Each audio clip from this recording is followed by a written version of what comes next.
Slay the Spire stream. I'm your host, Vegetablebread, and today we're just going to be playing Silent, and we're only going to be forcing Shivs. Just going to be trying to make Shiv decks, and that's it.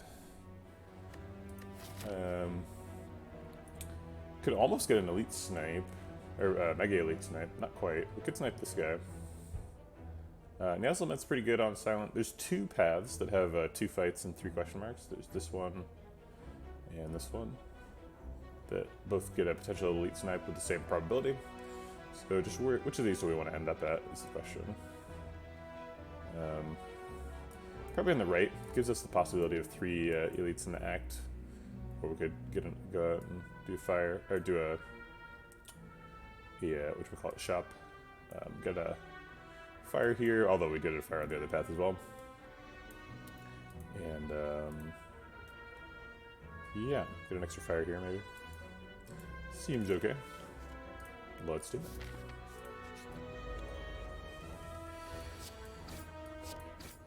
Jumps. 1 HP, that's not enough. I said we were forcing Shivs, but there's a Deadly Poison here. Do we, are we allowed to pick non-Shiv cards?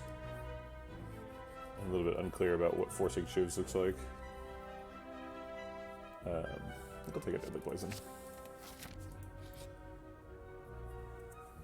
A pretty good chance to be able to remove this in 2 question marks.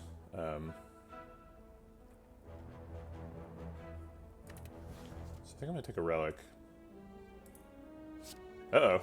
We're trying 9 cards at the beginning of the fight. Okay. That's weird.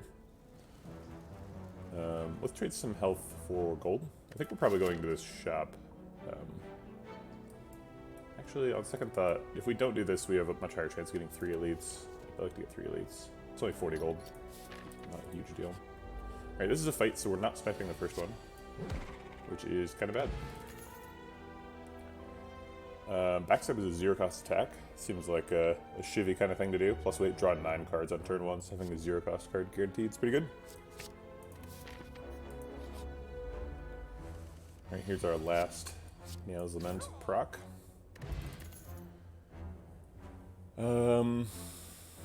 Predator draws us our Shiv cards.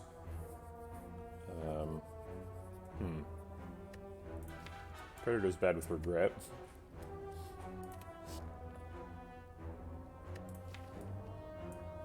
I think we need Predator though. Backstab is not very much damage against like sentries, and Deadly Poison doesn't work. It's a lot of the one. We can use Survivor to get rid of the regret. And then Backstab Double Strike be our most damage. Is that a good wake up? Do we want to do that? I'd rather wake him up with Deadly Poison Predator. Let's just discard the regret and leave the Backstab in the deck.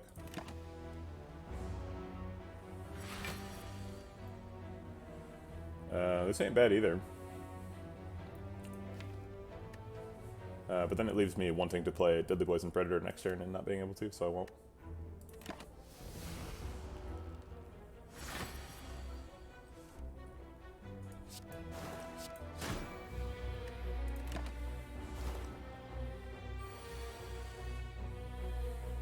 Your move, Shell Guy. I think we'll just take the extra damage. Silent versus Lagavulin is a race. We gotta make sure that we're ahead in the race.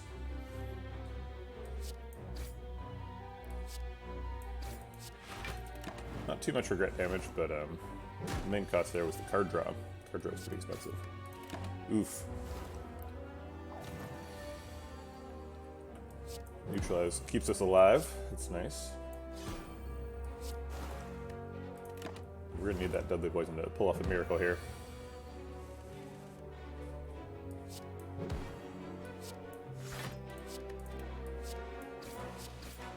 Looks like we're gonna win, but it's gonna cost us. It's gonna cost us a lot of health.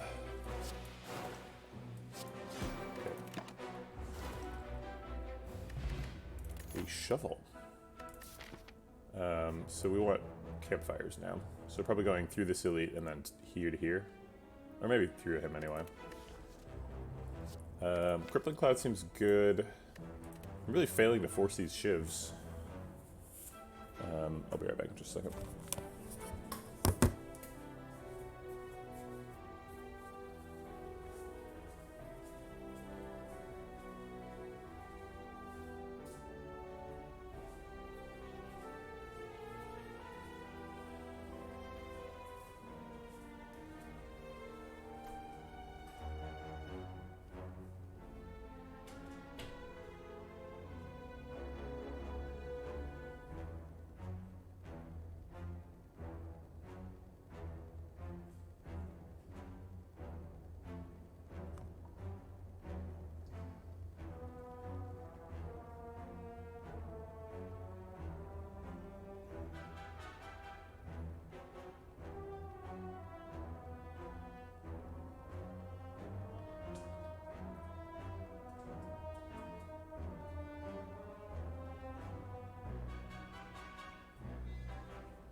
I think I take backflip.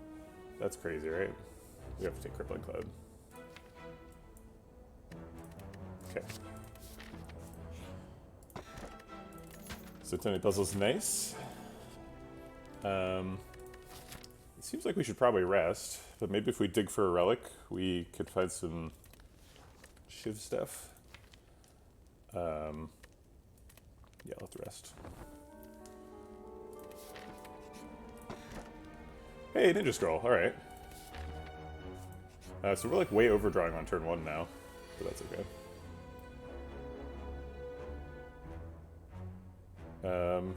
So Crippling Cloud ends up weakening all of them, which is actually pretty useful for next turn.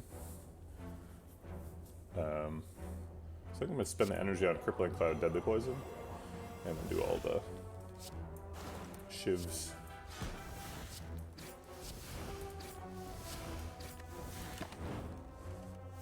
Oh right, regret.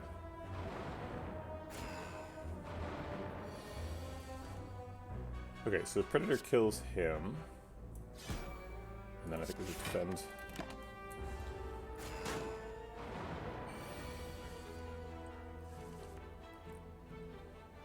I don't think we're killing him from 45, so let's Predator this one. Try to kill him before he attacks again.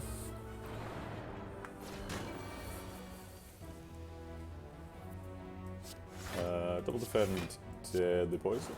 I guess neutralize for damage.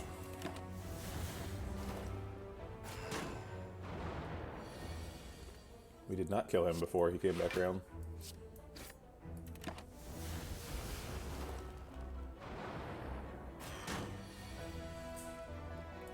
Oof. Not dead, but we're at 1.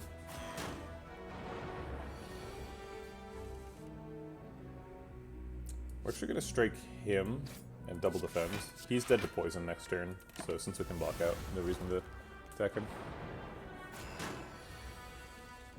Well, I guess we're dead to regret. Alright, that's good. We didn't pick any Shivs anyway, so we failed to force Shivs.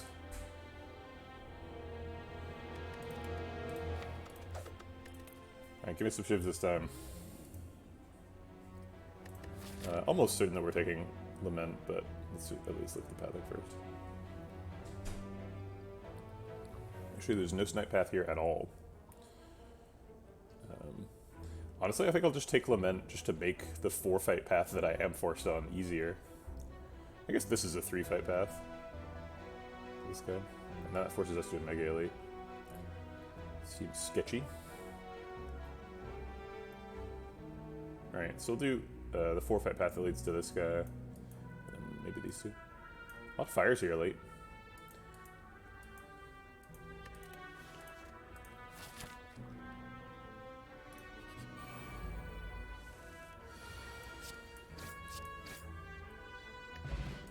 Poison pot. Does expertise help with Shiv stuff? Let's see. What do we try to do with Shiv stuff?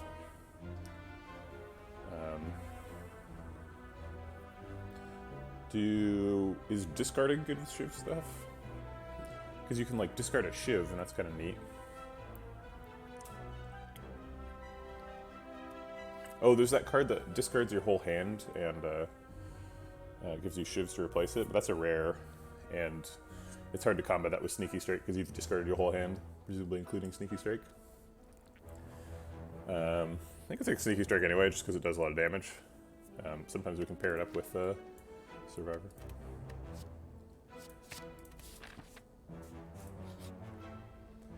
We can upgrade. I think on Sneaky Strike it's 4 extra damage. It's quite a bit. I can't understand why Sneaky Strike doesn't go up to like 16 damage. Seems like it should get a better upgrade. Maybe neutralize actually. Get that weak extended. Okay, this one's a fight, so it's actually a 5-fight path before the first elite. Which is gross. Masterful Stab is kind of a Shiv. If we get like wrist blades, Masterful Stab counts as a 0-cost attack. But I think we take Crippling Cloud again. It's too good. Alright, that's our last free fight. And still no Shiv stuff. I'll take Acrobatics because we have Sneaky Strike. first hard pool fight.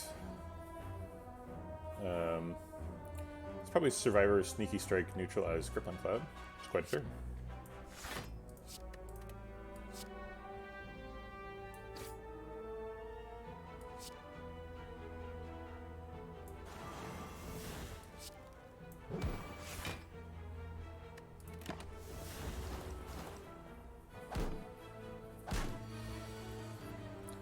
And just 2. Okay.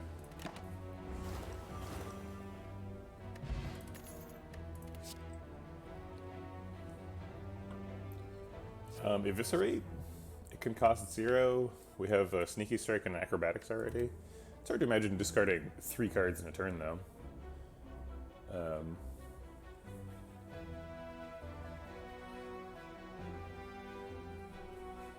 Eviscerate Strength Scales, which is something we already want to do if we're shivving.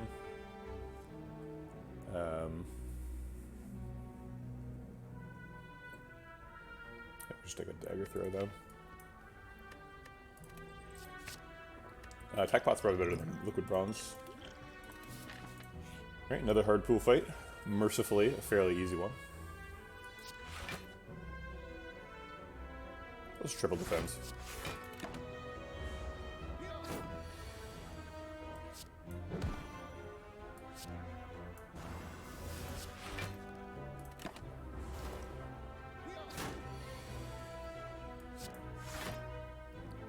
We're actually going to discard the Ascension Band and play all the rest of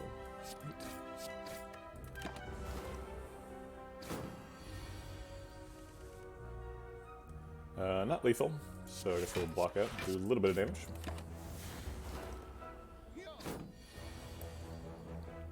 And Sneaky Strike lethal. Oh wait, no it's not. Dagger throw Sneaky Strike is. Okay. The problem with forcing Shivs is, what if you don't get any Shiv cards offered to you?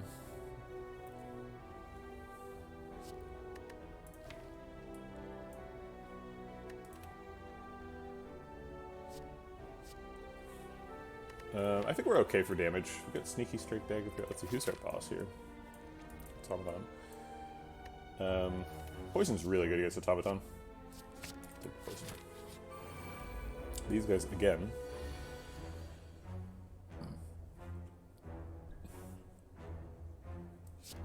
I guess it's Survivor, Neutralize, Double Strike. We'll go ahead and throw the Poison Pot in there too, since he's weakened and we need to DPS him down as quickly as possible. Or since he's got his artifact removed.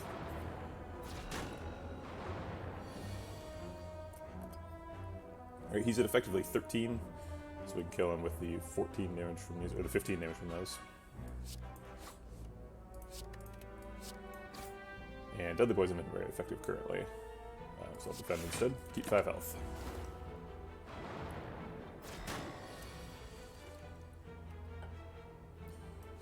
Okay. Get those artifact charges removed. Get a couple of turns of weak. I don't think we're doing 30 damage next turn, so we'll try to do back sentry. Probably won't get that either, but give it a shot.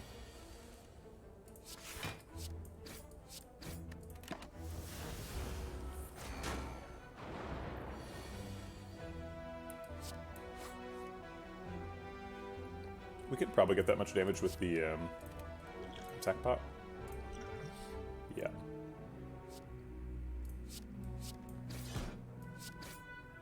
Okay.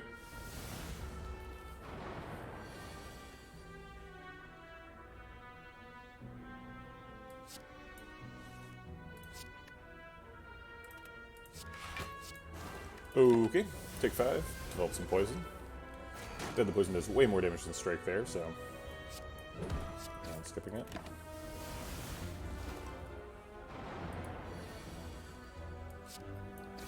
Man, Glass Knife is a good card. Wish I had that in the deck. Shuriken. Ooh, okay. Okay. Shivs, right? I said I was forcing Shivs, got a Shuriken. Come on, give me some Shivs. Unload enables Sneaky Strike. Also just does some good damage. I'm a little bit worried about our Guardian matchup because we just like only have attacks, and it's a good way to die against Guardian. Unload's really good though.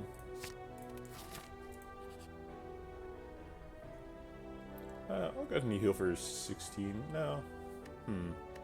Yeah, I think I will heal for 16 because then I can go do the Mega Elite. I don't have enough money for this shop anyway.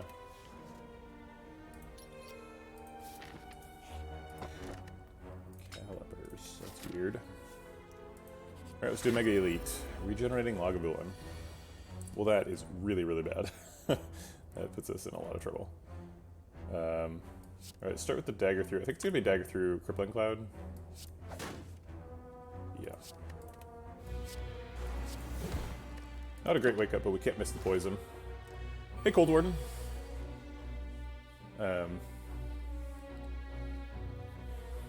Yeah, I've never actually done a successful Shiv deck, which is why I'm trying to force it today. I think we just take 15 here. Unload Sneaky Strike.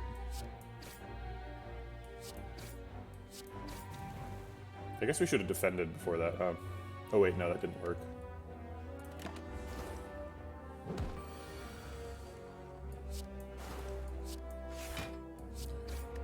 Okay.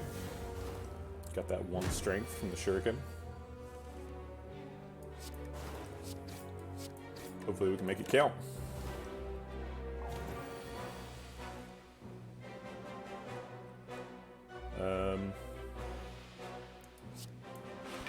Survivor Dagger Throw Unload? Yeah, look at that. Okay, Act 1 Mega Elite, done. Got a mummified hand. Second Unload or second Sneaky Strike? Huh. Well, I guess we take a second Unload.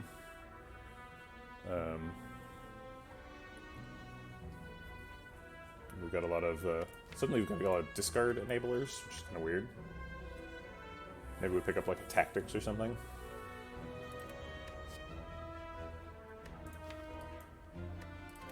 These unloads are going to get stuck in my hand against the Guardian, though. I don't know about that. What does Ascension 8 look like? So you still have your potion slots, or your third potion slot.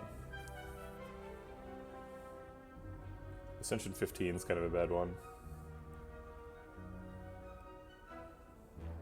You got several of the hard ones, though.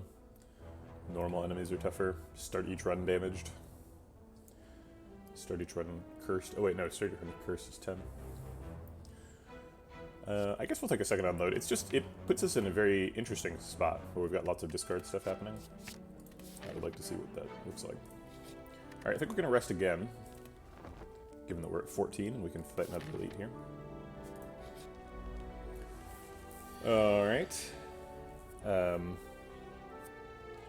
guess let's start with acrobatics. No, we can't acrobatics unload Sneaky Strike. Shoot. I guess it's just unload Sneaky Strike, waste some energy. Okay.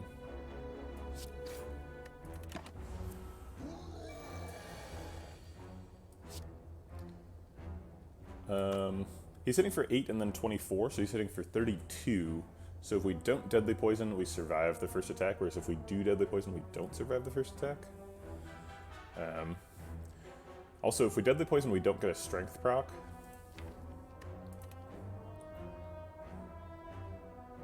But we have a Fairy in a bottle that we're probably losing this fight. I think I'd rather lose it in 3 turns than 2 turns, though. Take the Shuriken proc.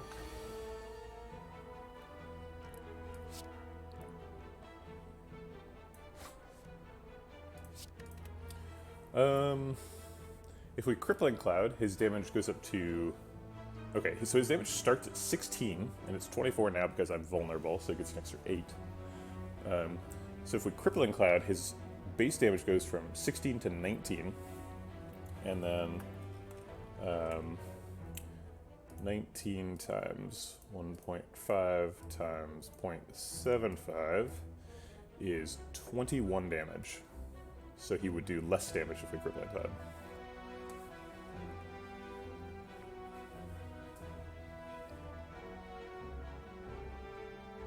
Huh. Yep, you gotta get both offense and defense, unfortunately. Okay, so he's not taking our fairy this turn, but he will next turn. And I think this turn we deadly poison. Oh wait, no, we have lethal. Great. I guess we have lethal either way. So we actually kept the fairy there. Storm of Steel, discard synergy, and Shiv synergy. Seems like an obvious pick.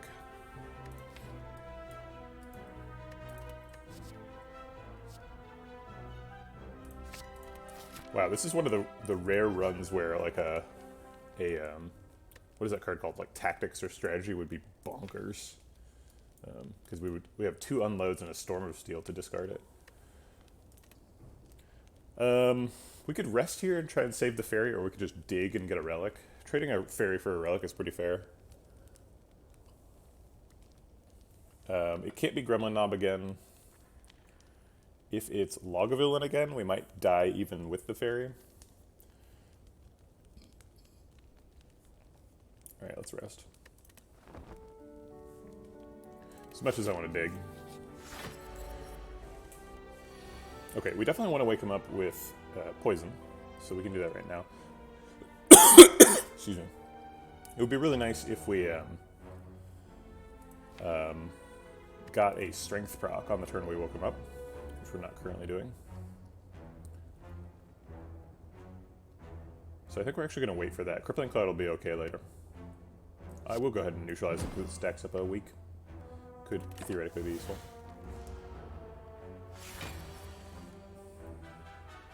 Okay, I guess we're waking him up with Strike Unload. That's fine.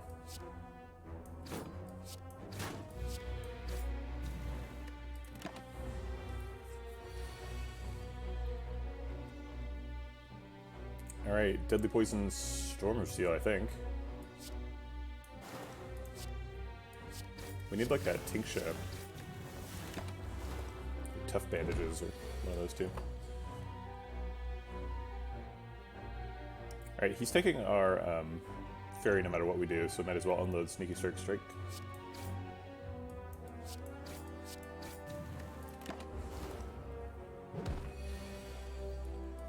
And then hopefully we can kill him before he attacks again.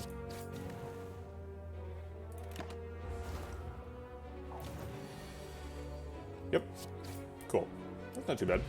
A Ninja Scroll? Oh my god. Ninja Scroll is so good. There's a Tactician. I think Tactician is worse than Strategy, though. Because I really want, like, to have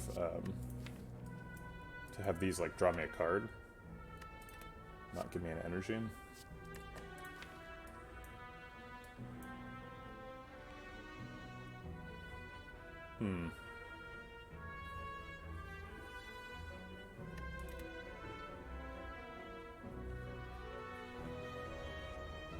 But if I end up getting like a skewer, we could like discard all the non-attacks and then skewer for more if we have Tactician. That's just not worth it. It's not worth thinking about. I think we just pass on this. Dagger Spray is strength scaling. We could use some strength scaling since we have Shuriken and Ninja Scroll.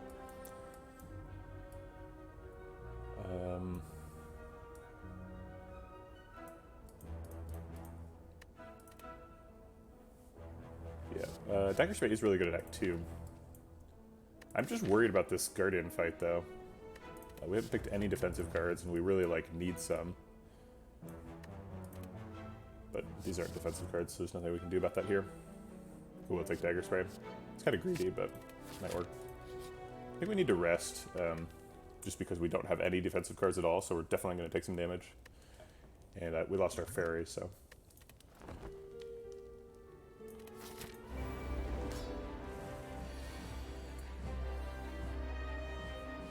With 6 forms of discarding, what would be the math of getting Tactician without one of those? So yeah, so co-occurrence rates are a little bit complicated, but if we have 6 of them, the ratio of like cards per discarder is like what like 3.5 to 1. So we like generally expect to get one every hand. But then like our turn 1 is really complicated because we got Ring of the Snake. There's no simple way to analyze it, unfortunately. But you would expect it to work with this many discarders. Crippling Cloud or Unload here?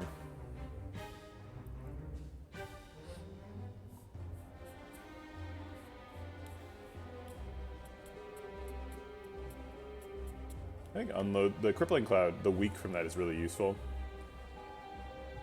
Unload is a little bit less mana efficient. It also leaves the Ascender's Bane in the deck. I guess I'll Crippling Cloud.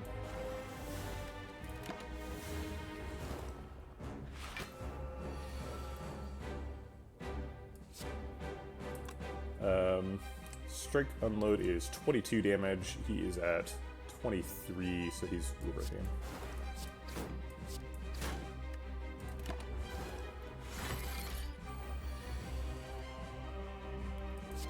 I guess just defend. Sure.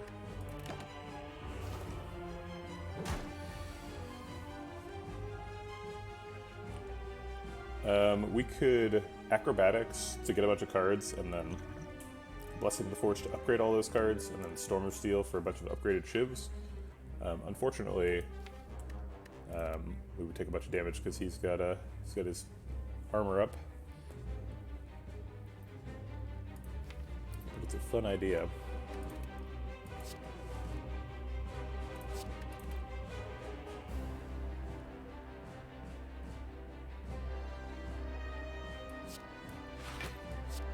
Okay.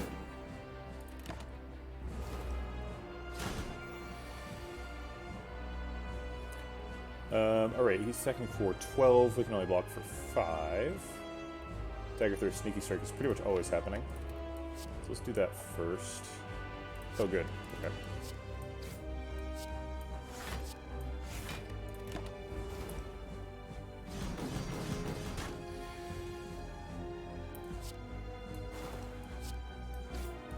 I haven't really gotten very many Shuriken procs. Maybe my attack density is too low.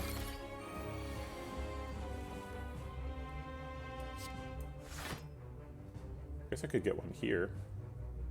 No, it's too expensive in terms of health.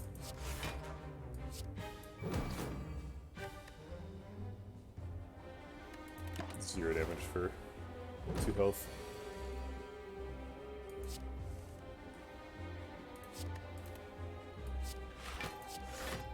Okay. Here we go. So now we get to do the Blessing of the Forge Storm of Steel thing. Storm of Steel Plus gives you upgraded Shivs, right? Yeah.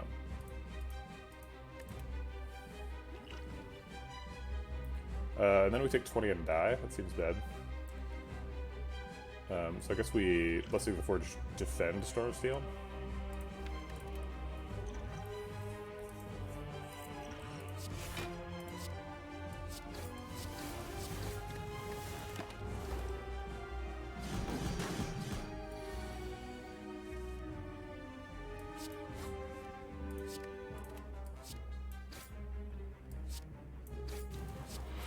Oops, that was probably the wrong order. Could have split him better.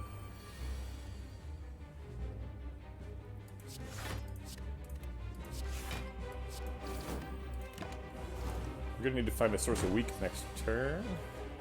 Unless we can get lethal. We're dead.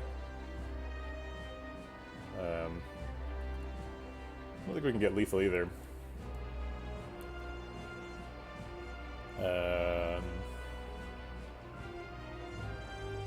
So defend keeps us alive for 2 extra shivs, whereas deadly poison does 5 damage. So defend does more damage than deadly poison. Is that enough? Oh man, we're off by 1. So close. 1 more damage anywhere in the fight, and we would have won.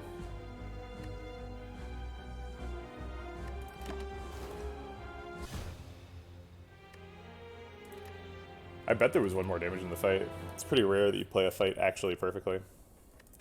Alright, more Shivs.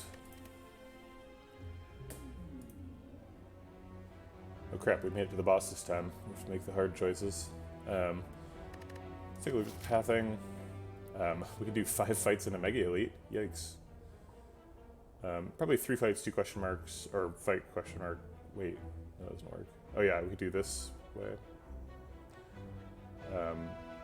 And then could get 2 elites there. It looks like 2 elites in the act is going to be our maximum. So we'd probably take one of these later ones. Although we actually get an extra fire if we do this one. We get this fire. So maybe that's worth it. Alright, let's do boss swap. I don't see any reason why I would want to colorless card or transform 2 or 6 max HP. Boss swap's usually the best. Empty cage. Okay.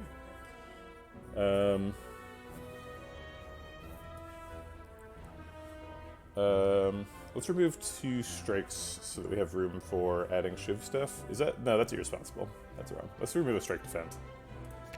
Keep the ratio similar. Okay.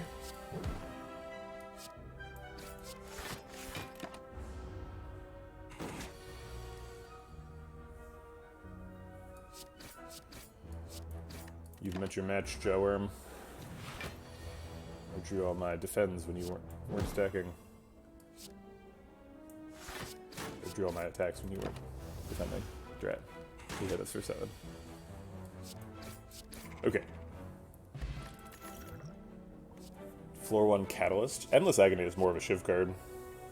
We're trying to force Shivs, not force poison. So let's force Shivs. Endless Agony. We already got an empty cage, so if we purify, we're like really getting down there on how many cards are in the deck, which is kind of fun. Okay.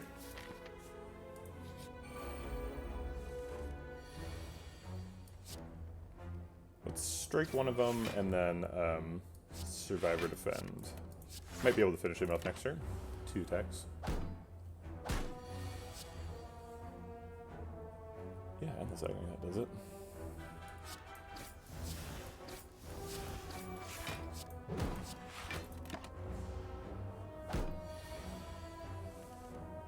Alright. 0 damage, Lau's fight. Not too bad. Finisher's good with Shivs, right? We have Endless Agony, too. Sure. Give that a shot. Wow, we get another card remove? Okay. I'm gonna remove a defend, so we're gonna remove 2 strikes, 2 defends to the first 4 card removes. I think we're gonna take a fight and then an elite, and then see how we feel for that one.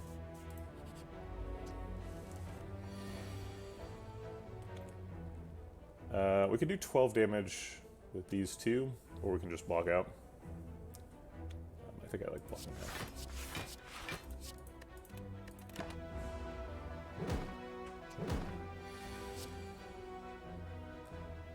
Okay.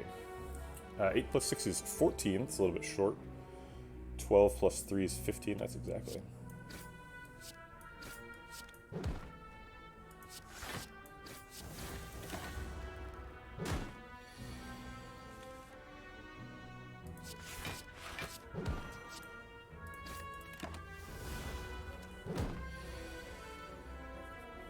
Dang, this finisher is not coming up at the right time. It's okay, we should still get lethal next turn. Using finisher to finish, I like it. There's Blade Dance, that's Shivs. Works with the finisher. I like it. Okay, let's fight an elite. These guys.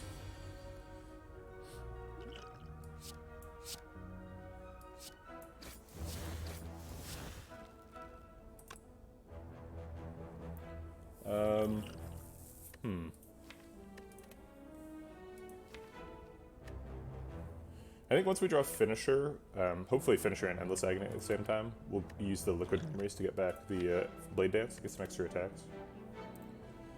So assuming that happens next turn, we get Endless Agony, and Finisher. We're going to Finisher with 4 attacks, so that's going to do 24 damage. So we need to add 9, which is like strike neutralize. Yeah, so I think we'll just double defend here.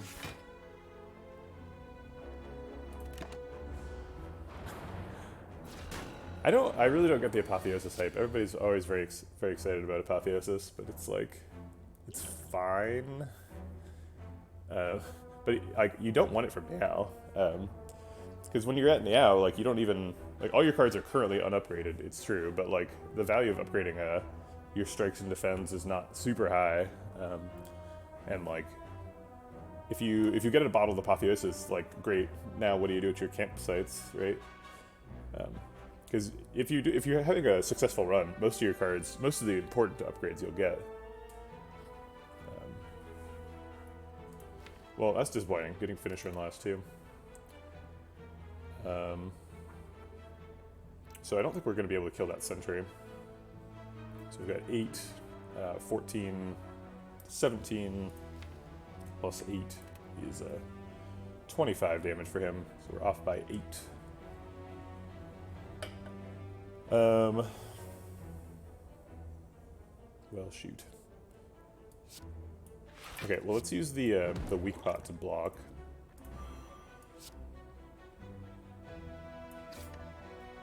I think I'm actually just not going to use the Endless Agonies. Usually I'm not a believer in holding Endless Agonies, but in the Sentry fight, your deck can get bogged down by dazes. And we're about to shuffle, so I'll let the Endless Agonies go into the shuffle.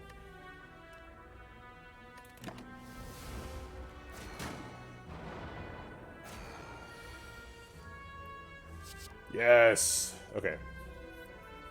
Amazing. So we're not killing him this turn. We're doing 16 damage, so we'll do it all to back Sentry. And then obviously kill him. See if we can kill him next turn. So we can Blade Dance and Liquid Memories the Finisher. We're doing 3 other attacks, so that's 18 damage, so we only need 8 damage, that's Blade Dance, so we have lethal for him. And we can put Strike on him. Cool.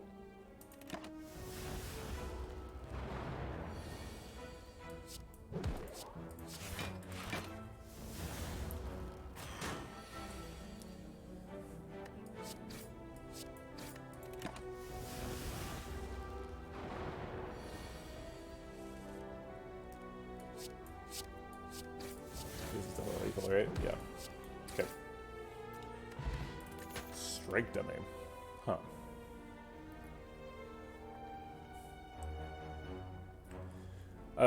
For science, Unbuzzbee. Also, hello. I don't think I've ever killed the heart with a Shiv deck, so I'm just trying to do it. We have Endless Agony, Blade Dance Finisher.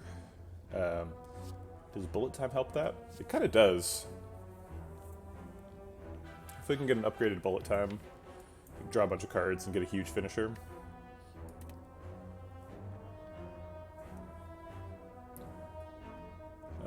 It's not very good right now, though. Maybe we should take a Dagger Spray right now.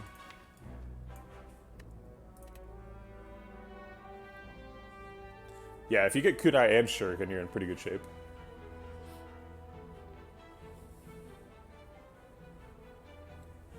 This is kind of unfortunate because we got Empty Cage and 2 events that removed cards, so we removed 2 strikes and 2 defends. We got Strike Dummies, so now our strikes are better, but they're mostly gone. It's just Dagger Spray here. I don't really want to go to the shop, but I also don't want to die. It seems like resting here might be helpful for not dying.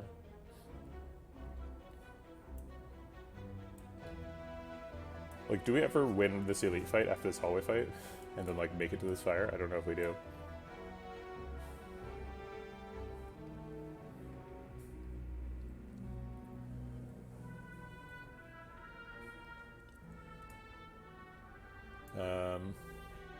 Okay, let's just reset the fire then. What do you got for me? Can't afford any of the relics. None of these are Shiv things. We could take a block pot. Block pot's pretty nice. Actually, we can afford 2 potions. So we can do block pot, speed pot, or block pot, forge.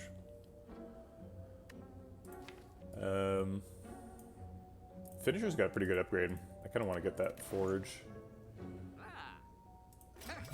Okay, well now we're feeling very confident for an elite. Unfortunately, we don't get one for a little while. Lantern is excellent. Great.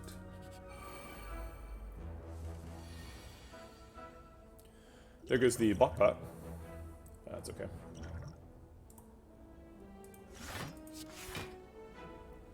We want to split them with strikes, ideally, because that does more damage. And we want to leave them at 4, because that's a damage number that will come up after we're weak. Actually, will it? Because we have, whatchamacallit, strike dummy. Doesn't matter. Okay. Piercing Whale is pretty good in a Shiv deck. It's pretty good in every deck. Acrobatics helps me draw a big hand of cards, play a bunch of zero cost stuff, and then finish.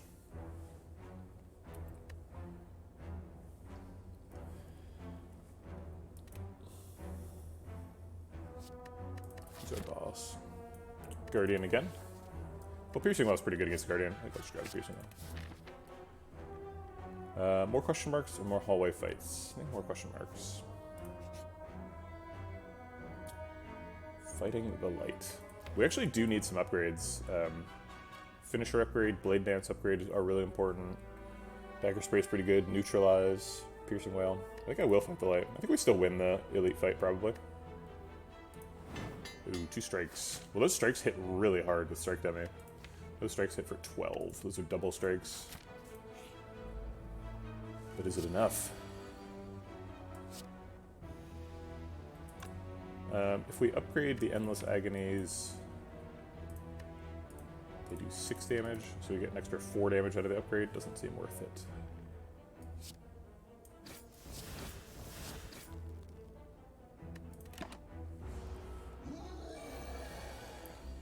Alright, this is our upgrade for sure.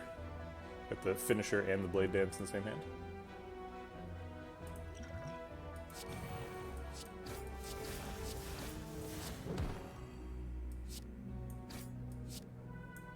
Ha! Take that, Gremlin Nub. Okay. Pepper Crane's great. Hey, Cloak and Dagger, there's our first Shiv card. It's literally, this is our 3rd silent run of the day. After trying to force Shivs, it's literally the first, like, Shiv card we've seen, other than this Blade Dance. I've been looking for a Cloak and Dagger all day.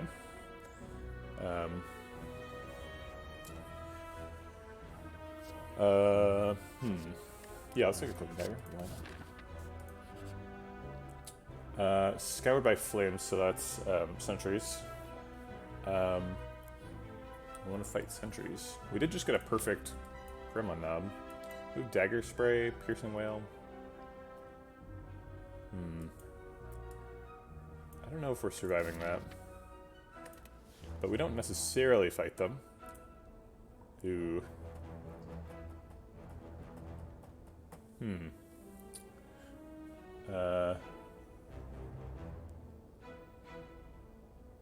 Yeah, we'll fight him. Okay.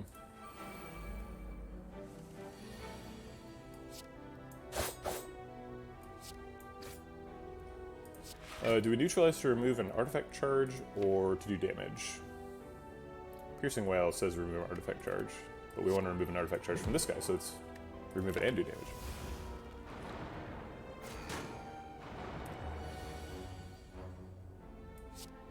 Okay, so Blade Dance Strike Finisher kills him, but it's all my energy, so we take 10. Or we could just Blade Dance Finisher to kill him, and then defend, take 5. That seems more responsible.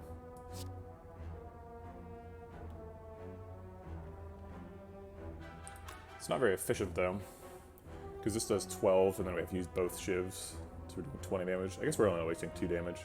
Okay. Actually, that strike does 9 damage too. We're getting exactly this hand next turn. So that's 8, 12, plus another 12, so 24 damage next turn. So if we strike him, he'll go to 26. Yeah, so we can get lethal on this guy next turn. So let's do that. Okay, so we want him to be at 24, right? So we're doing 8, 12, 24 damage. So we want to do 9 to him right now, which is... Oh wait, sorry, we want to do 11 to him right now. So I guess we'll do 13. And the other shift goes on you, because you're the next target. You die.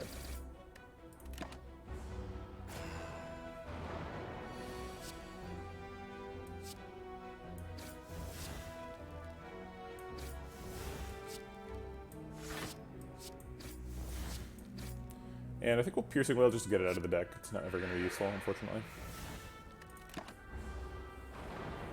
Alright, can we kill 1 sentry? Looks like we can.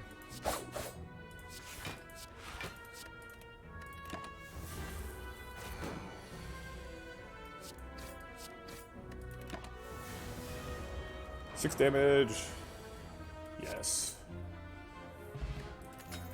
Alright, we got a Blood Vial for the trouble. None of these say weak on them. None of them say Shiv on them. Blur is a block card. Use a block card.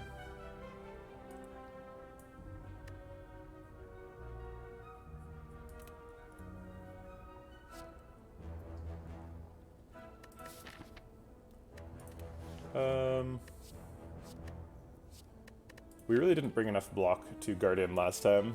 I feel like we're in this exact same place. We do have 1 defensive card, which is more than we had last time.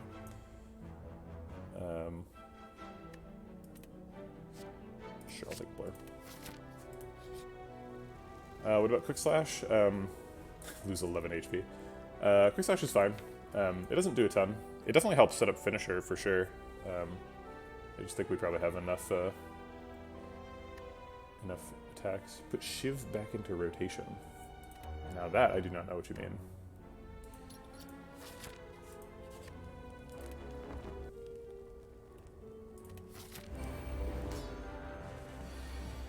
Alright.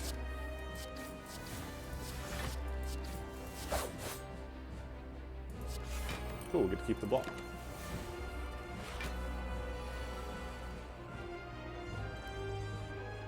We can block for 15, going up to 26 and taking 10. Piercing Wail will block for 1 extra, but Piercing Wail is really good when he's multi-attacking, so let's save it for that. I'd prefer not to get Vent Steamed. So let's do this to set him up, and then this to knock him down. Okay.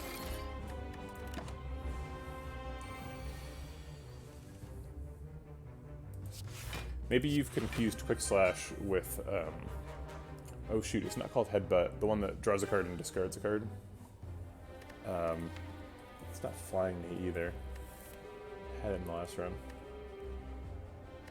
Neutralize is worth negative health.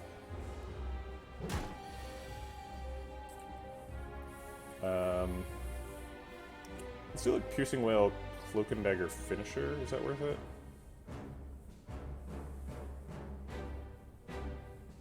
Throwing Dagger? I don't think Throwing Dagger is a card either.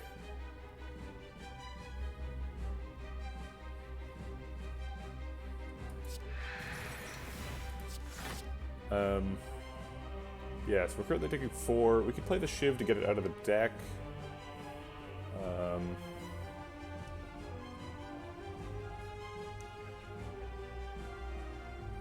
take 2.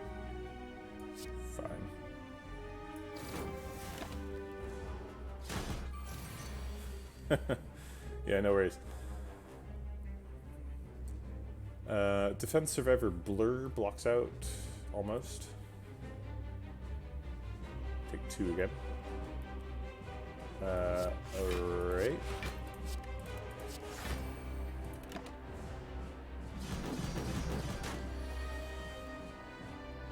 Alright, now's our chance to get him with the damage.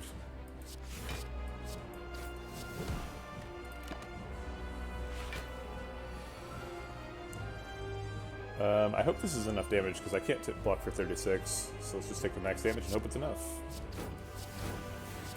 I don't think it is. We've survived another turn. We can blur double defend here, which is kind of cute. Hold on to 5 block for the next turn when he's attacking for 16.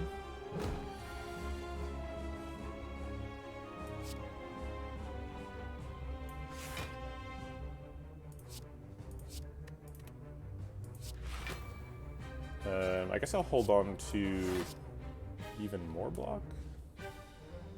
Or I could just play this. Hold on to 2 block. No, I need to hold on to armor for next turn. Next turn's a big attack. Just take it for 20 next turn.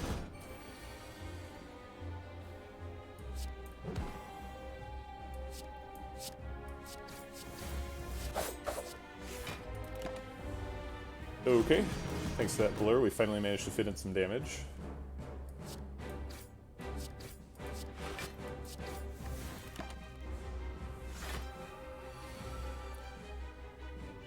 Okay, this is all damage, so I guess we're using it all.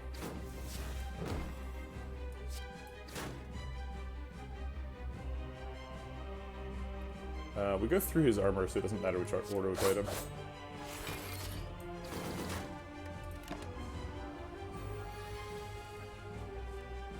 Maybe that was the wrong order now that I think about it. Because otherwise we wouldn't have gone through the armor. So that heuristic was not correct.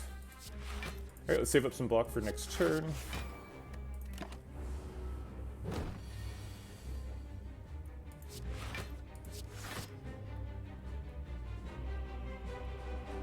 Okay. We've got 2 Shivs in the deck now, which is a little bit dangerous. We need to play Cloak and Dagger or Defend. I think just Cloak and Dagger. Just like Blade Dance, Cloak and Dagger finisher. You think it would have been better to multi-tap before Dagger Spray? Would have done more overall damage. Do you... I don't know what multi-tap is. Oh, you mean finisher? Yeah, I think you're correct. I realized the same thing after I did it.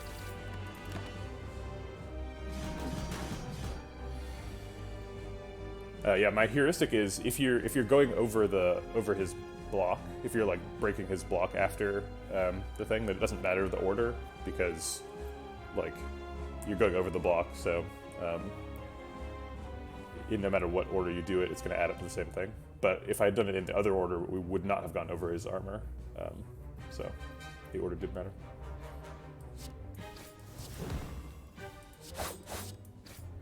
Alright, getting close. Just 17 damage left. But it looks like we've died again. Wait, maybe not. Yeah, we're just short. We do 24 damage.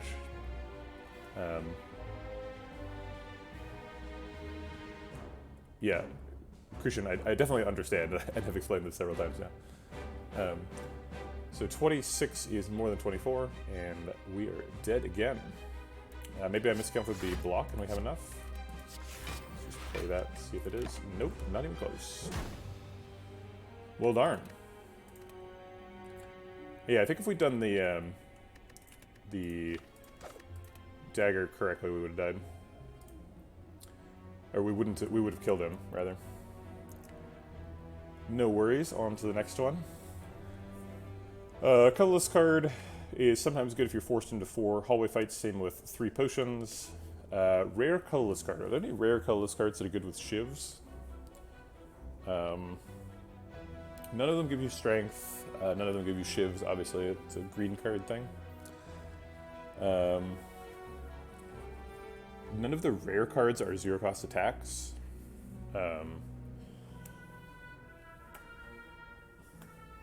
You could get magnetism that could generate you 0-cost attacks. But that's it's a pretty out there. Yeah, sadistic nature doesn't actually combo with Shivs at all.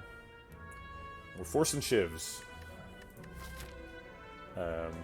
Really wish I could have Nia's Lament this time. Get us Mega Elite Snipe, like 60% of the time. So let's swap out. Runic Dome. Okay, well, get your spreadsheets out. Okay, so probably going to do this like 3-fight 2 question mark route for this first elite there. He's flanked by fire, so that's nice. Goes second elite after that, and a third one later in the act.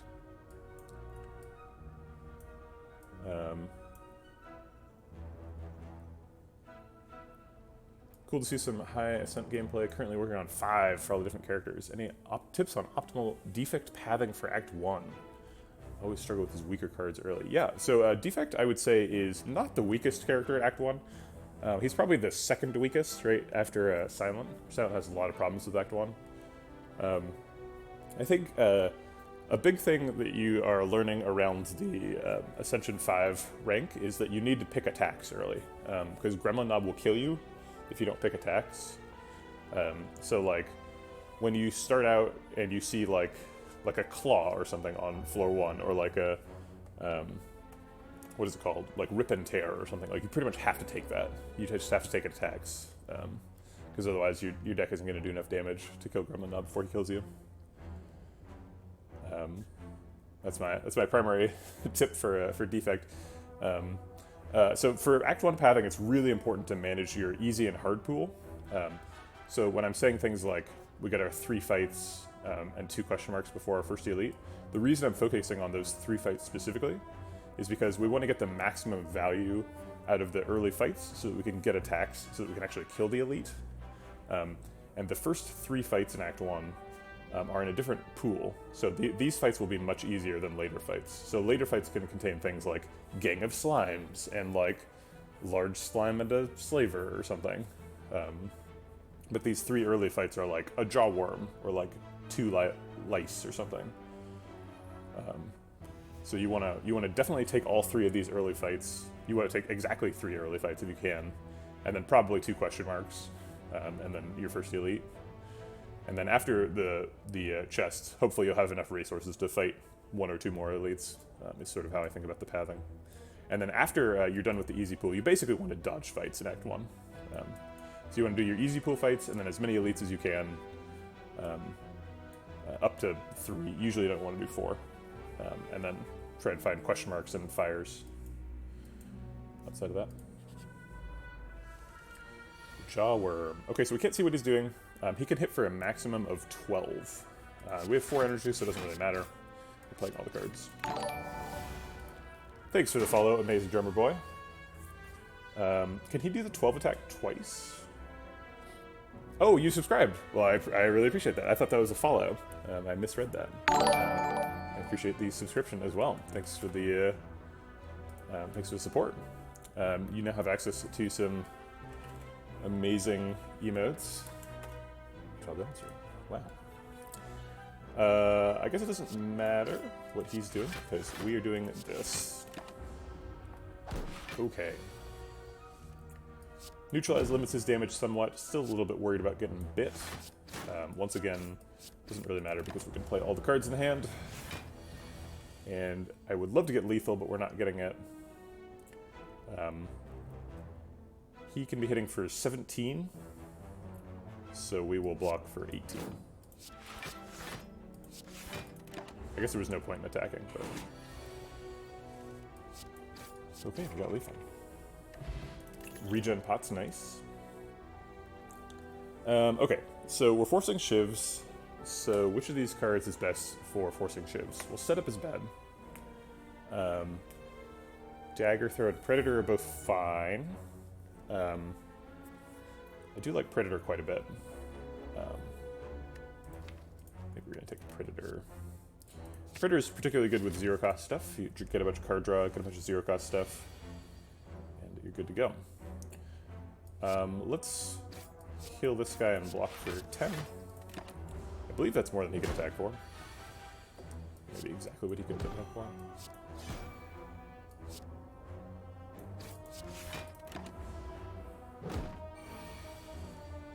Alright, got him. So we're perfect through the first 2 fights. Ooh, man, I want to pick the Nachoseums. It's not really a Shiv card. And I say I'm forcing Shivs in the stream title, but man, it's hard to resist clicking on that card. That's a good one. I guess it's not amazing against Slime Boss. Grumble, grumble. Alright, I'm picking it anyway. Can't stop me. We could take the Doubt and go to this shop. That seems really good. Did we get a question mark fight? No. This is our first question mark. Okay. I wasn't planning on going to the shop, but I don't mind it. Good to go to a fire anyway. Poultice is never attacking on turn 1.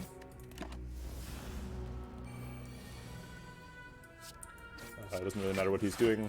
We can... I mean, he's attacking for exactly 6, right? And then now he's attacking for 11. We're kind of just doing our own thing. Or I guess 8 and then 11, right? Oh no, it was 11, but he was weakened. So now it's 16. But we have lethal. Footwork's a good card. Doesn't really work with Shivs at all, but we're clearly not building a Shiv deck currently. So I guess we'll just take it.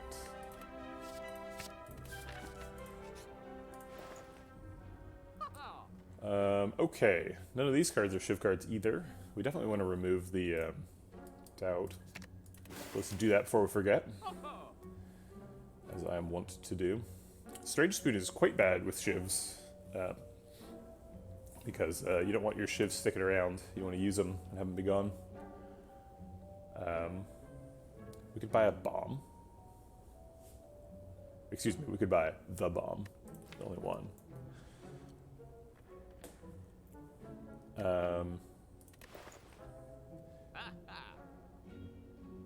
Could buy Die. Die Fire Pot is something we could do. It's really good. Costs 212. Helps us solve a lot of different fights that we could be encountering.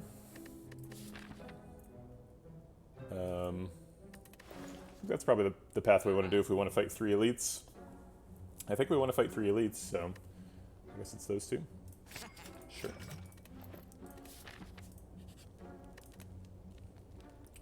Probably want to upgrade one of the powers. Noxious Fumes or Footwork. They have really good upgrades. We're going to be leaning on that Noxious Fumes quite a bit, so let's get it a little bit of help. Okay. It's Sentries, so Noxious Fumes has got a lot of work to do. This fight's 100% predictable, so he's attacking us for 10 this turn. We don't even have to worry about Runic Dome.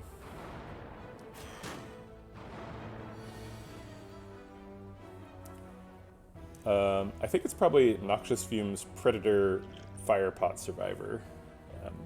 Predator and Firepot kill him, and Survivor blocks 8 of his 10. Noxious Fumes eventually wins the fight. Okay.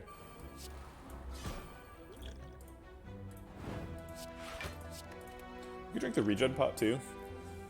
Regen Pot heals for 5, 4, 3, 2, 1, which totals to what? 3 times 5? Yeah. So totals to 15. We're currently missing 12 health, but then we're about to take 2. Pretty unlikely this is going to pay off.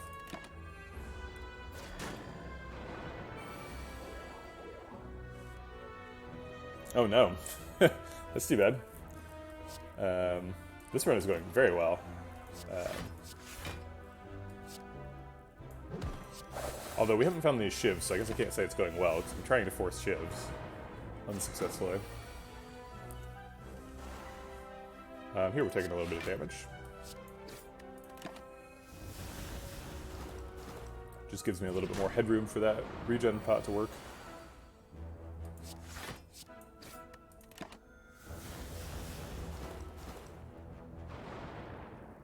Okay, he's attacking this turn, but he's also dead. And then he's dying before he can attack again.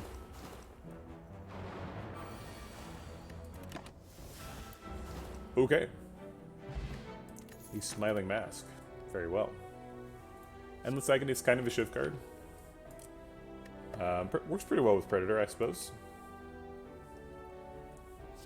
Sure. We don't really need it, but we're supposed to be forcing Shivs, so I guess I'll take it. This run's going well. Got a bunch of upgrades early. Making good use out of our potions. I think Footwork's probably next up. Predator's got a pretty good upgrade too, as well as Neutralize, but actually Dynamize upgrade's pretty insane as well. I think Footwork is top of the pile here. Art of War. Well, that is completely incompatible with playing Shivs, unfortunately. Art of War is extremely good, but you have to kind of build around it. This is yet another completely predictable fight. He's not attacking turn 1, and he's attacking for 8 next turn. And debuffing us.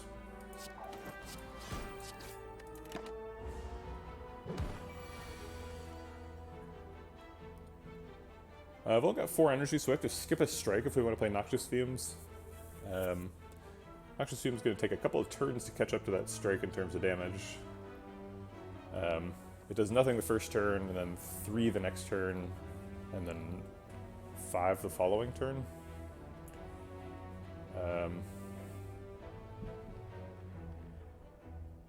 But I'd rather play it now than later.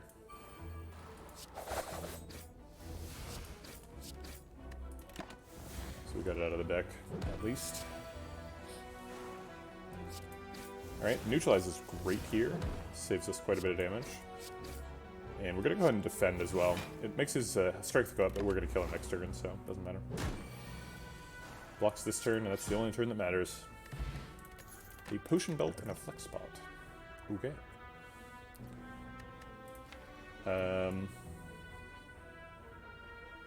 So Piercing Wail is really good, but we already have Footwork, so we're kind of leaning into the like Dex-based blocking as opposed to the Piercing Wail-based blocking.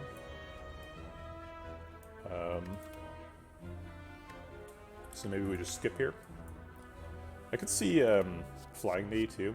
We could use the energy, but Flying Knee like turns off Art of War. So if we want more energy, we can just pick like Piercing Wail. Just block.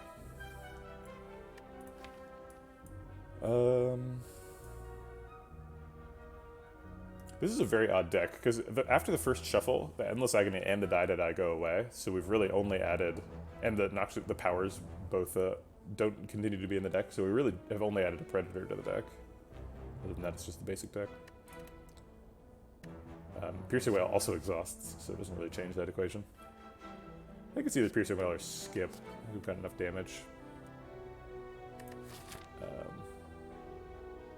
But I think Piercing Wail is good. We need to protect our 16 health in those hallway fights that are coming up. Face Trader. Well, we're not going to a shop, and we don't have anything that makes the good face, bad face not as bad. So we're just gonna leave. Alright, Blue Slaver. This is the first enemy I need to look up because he can do some different stuff. So let's look him up. Opening the wiki. Blue Slaver. Okay. He can do 13 or 8 damage, and he can't rake twice in a row. Okay. So let's pretend he's doing 13 damage. I guess it doesn't matter, because we just have 4 energy and 4 energy worth of cards in hand. It was 13. Drat. Once again, we can play our whole hand. So oof, what a jerk.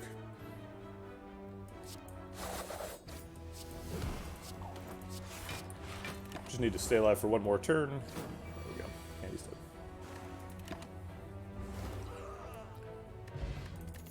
Okay. Dodge and roll is excellent. Dodge and roll scales with both have scale with footwork. So we definitely want to dodge and roll. Looks like we need a rest here. We're at 9, so about to fight another elite.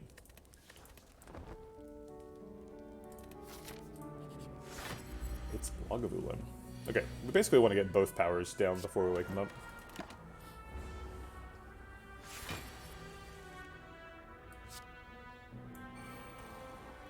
I could wake him up with Predator, I could see that. But I'd rather wake him up next turn after Noxious Fumes is actually procced once. Okay, yeah, this is a good wake-up turn, too.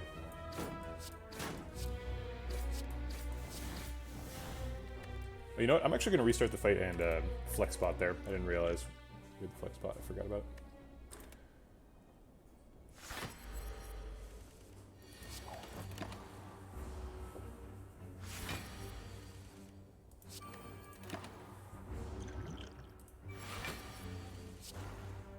Okay.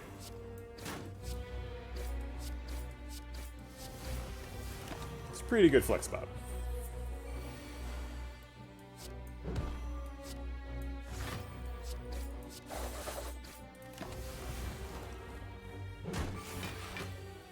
Take 8. And he's not weak anymore, so we'd have to block for 24. Oh wait, we saved some block? Oh yeah, because of dodge roll. Looks like this is lethal. He's not even attacking, so whatever. Pretty good Lagavulin. Only took 8. Ooh, a Ninja Scroll. Now we can claim that we're forcing Shivs, even though Shivs have no impact on the plan. Currently. Second Endless Agony seems like a lot of Endless Agonies. I don't know what the point of that is. Doesn't really help anything. If we get a whatchamacallit, Wrist Blades, Endless Agony would be quite nice. But if we get a Stecco Eye, it's terrible, so I'm gonna assume it's bad.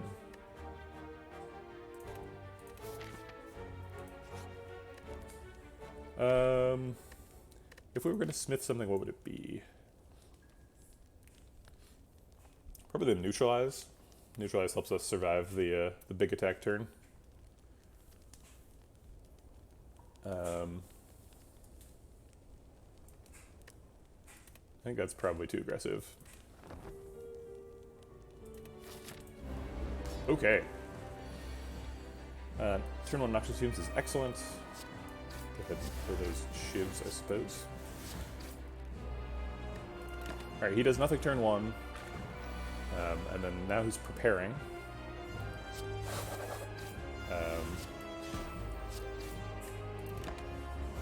And it looks like we're not going to split him. Probably. Maybe that's not true. So he is at 90. So if we do...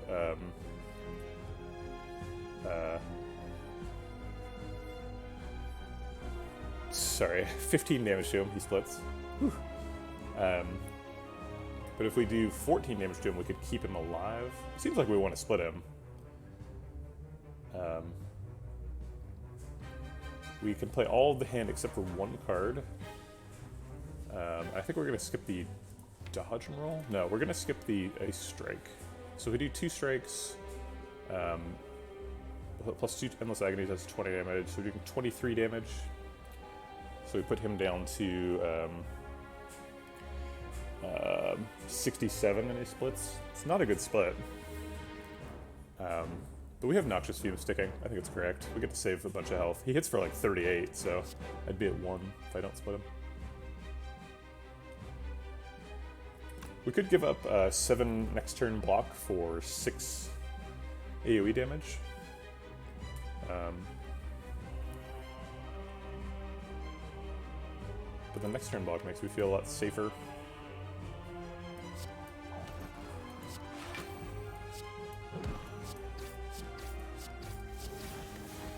Okay.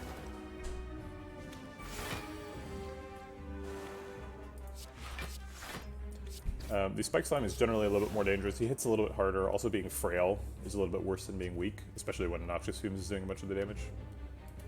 So we want to target him, given that we can't tell which one's attacking. Let's play the cards that do stuff, and skip the card that does not do anything. Oof, they both attacked.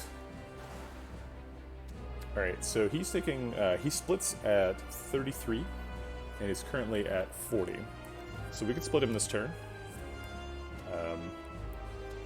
We can't do a lot of blocking. but splitting him seems good, since we don't know if he's attacking. Maybe I should have neutralized the Acid Slime, since he's not splitting. Could be attacking. Yep, we just took 7 damage, could have reduced that significantly. Alright, this is a great turn for Piercing Whale. Survivor's always happening. And then I guess we just choose somebody and double strike them. The Acid Slime is taking 9 from 52, so he's going to 43. So we could split him with 2 strikes. Again, not a good split.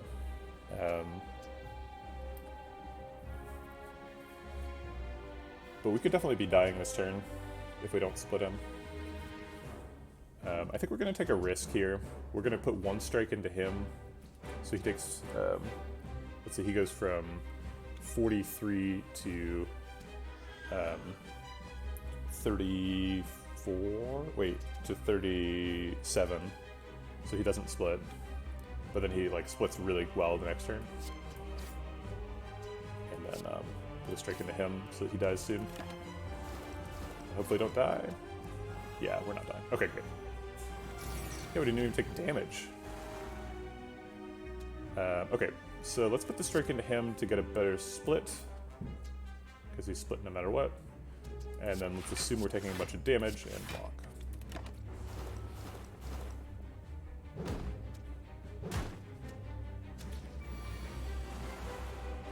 Alright, neutralize kills him. I think we're actually going to use strike to kill him. The damage difference isn't that important. What's important is the weak. And we'll play a slime because we got a little bit extra time. Could definitely die on this turn. That would be too bad. But we didn't. Okay. So Predator kills either of these. And then I guess we defend and hope we don't die. We're probably not dying. Yeah, I think we can. I don't think he can do 19. I think we're winning here.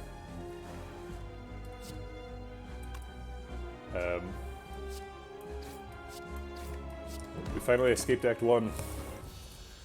And we did it by not picking any Shivs.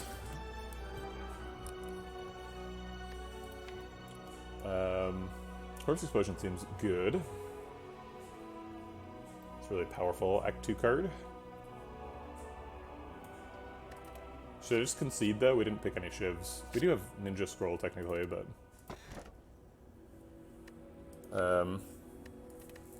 maybe Astrolabe gives us Shiv stuff?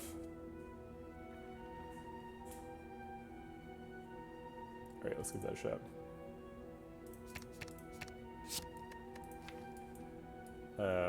Nope. Okay, I think we can leave this as an exercise to the viewer to imagine how this run wins from here, because we've got 2 footworks and like a blur and a dodge and roll. I think we could win this for sure, but the goal for today is not to win the game. The goal is to win with Shivs, and we don't really have any Shivs. So yeah, I think we're going to concede this run.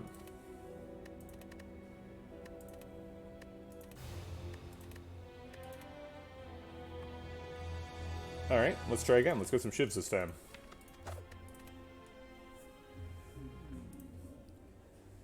Hey, we got Niall's Lament even without dying before the boss. Random Rare Relic is here too. All the really good options here, except for Transform a card. Transform a card can go to hell. Gold for a Rare Relic is insane. And Swapping for a boss rock was pretty good on Silent. We've got a decently reliable Mega Elite Snipe, so we should take that, right? It's like a 60% chance of a Mega Elite Snipe.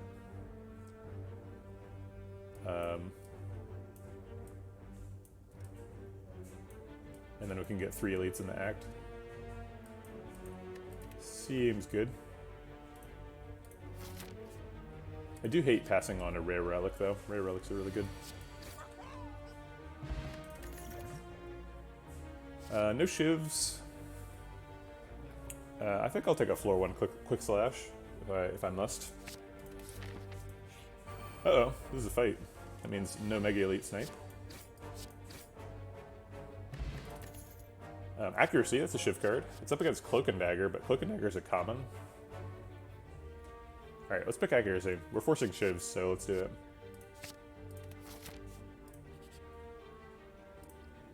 Alright, I'll transform a strike. It's free. Transformed into a slightly better strike. Finish is kind of a Shiv thing. This is Shivs, technically.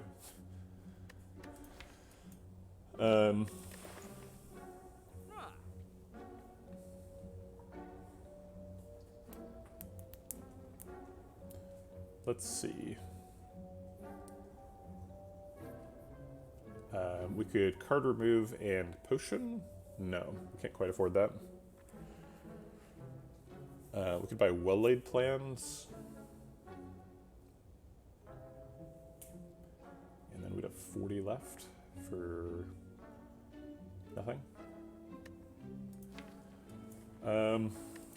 We really want to get specifically Shivs, but we don't see any here. I guess Cunning Potion is good enough by itself that maybe we can fight the Mega Elite even without Nailslement. Because Cunning Potion with accuracy is kind of nuts. Each Shiv would do 9 damage, so Cunning Potion does 27. I guess that's just like only slightly better than a Fire Potion.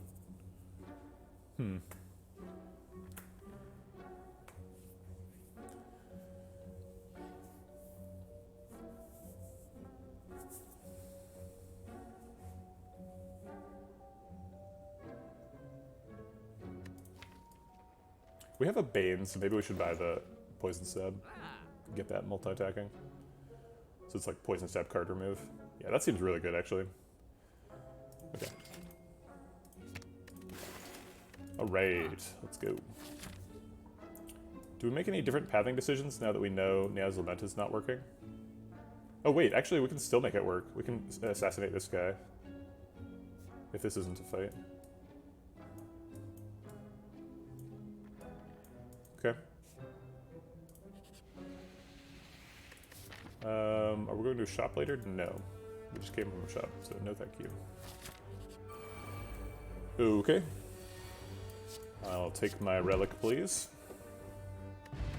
Ink bottle. Well, that's great with Shivs. Blade Dance is a Shiv card. We have to take it over a Footwork, but that's fine. I'm pretty happy taking Blade Dance over a Footwork, since we already have Accuracy. And Ink bottle. Let's go. Alright, so the upgrade is either going on Accuracy, which gets a huge upgrade, or Blade Dance, which also gets a huge upgrade. Hi,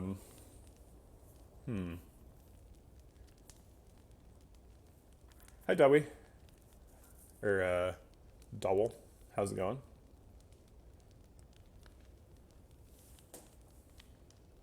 Looks like you used to play Hearthstone. I used to make Hearthstone. I was on the Hearthstone team. I think it's Accuracy. 5 additional damage is nuts. Alright, there's Lagavulin. This is a pretty good wake-up turn. I would prefer to wake him up with after we've played Accuracy, though. So this turn we could do 18 and 3 poison. I guess 21 and 3 poison. Are we really beating 21 and 3 poison? These do 9, so that's 18. Yeah, we could do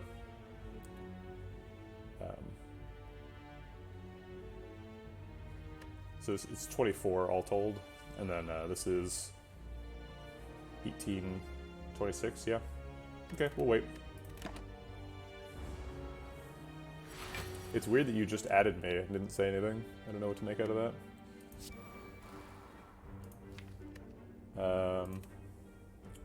I guess we should play Defense to proc Ink Bottle. I messed that up last term, but this time I got it. Alright, that's a great wake up. I guess Quick Slash first to see what the card is. Okay. Neutralize is excellent against Lagavulin. Oh man, we can see Intense now. Wow. Defend draws a card.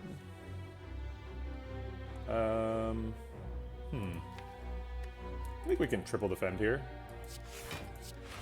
We have quite a bit of damage, so I don't think we're going to get trapped in the the classic silent, unable to kill Lagavulin situation.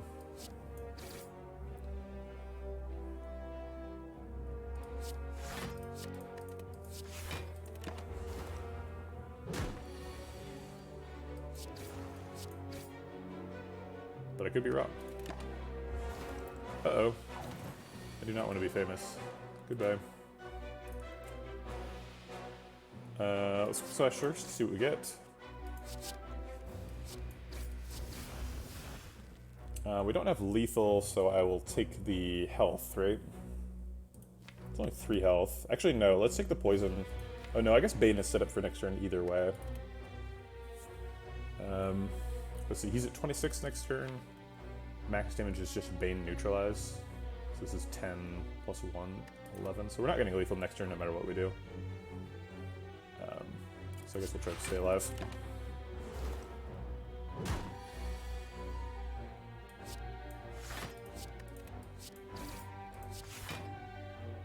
Probably should have used the plated steel last turn, but I didn't, so now I'll keep it.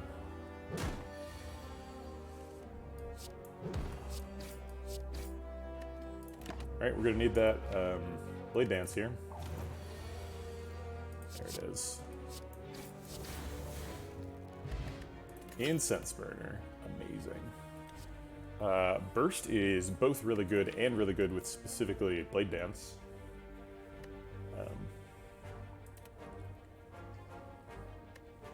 Master of Stab is good with wrist blades, but we don't have wrist blades, so we have accuracy.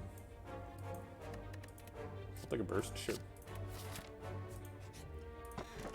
Bottled tornado on my accuracy? You're kidding me.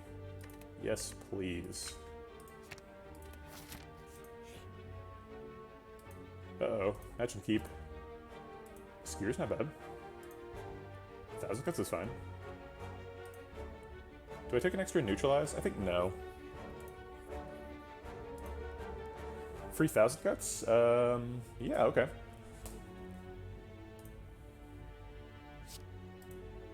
And no thank you to the clumsy. Interesting. Okay, so now we have 1,000 cuts and like blade dance burst. Seems like a thing. Now we just need to figure out how we're blocking. We also really need to get an upgrade on the 1,000 cuts because it's way easier to play when it does 2 damage. I think we're going to neutralize double defend accuracy.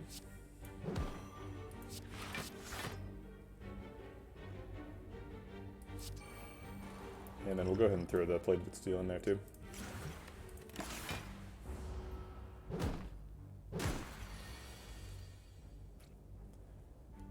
Burst blade dance does a lot of damage. I don't know exactly how much damage, but let's find out.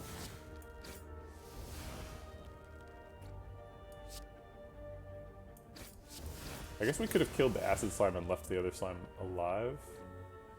In fact, yeah, I'm gonna time travel and do that.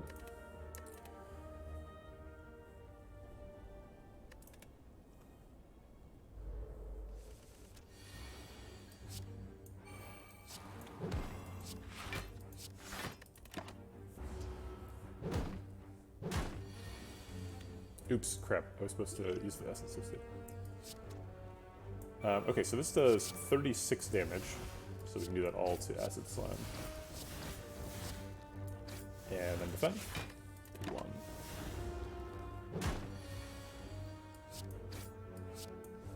Okay. Let's see. Well, we need to figure out a way to defend, so we could take dodge and roll now. That is a defensive card, and it's a decent one.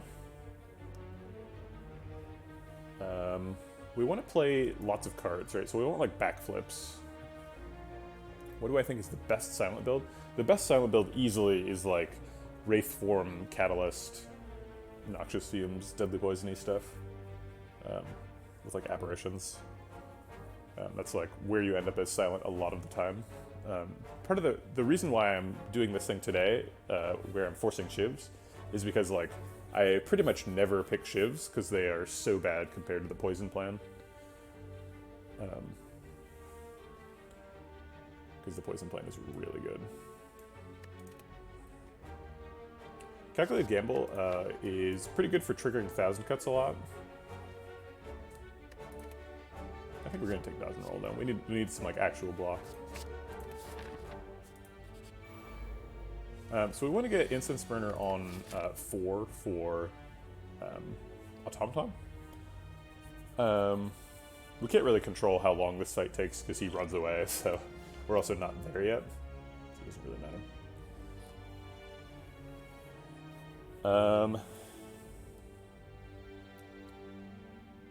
Let's play Accuracy and Neutralize.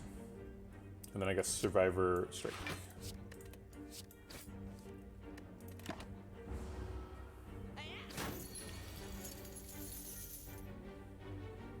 I don't agree that Bullet Time Snecko Eye energy cards is the best silent build, if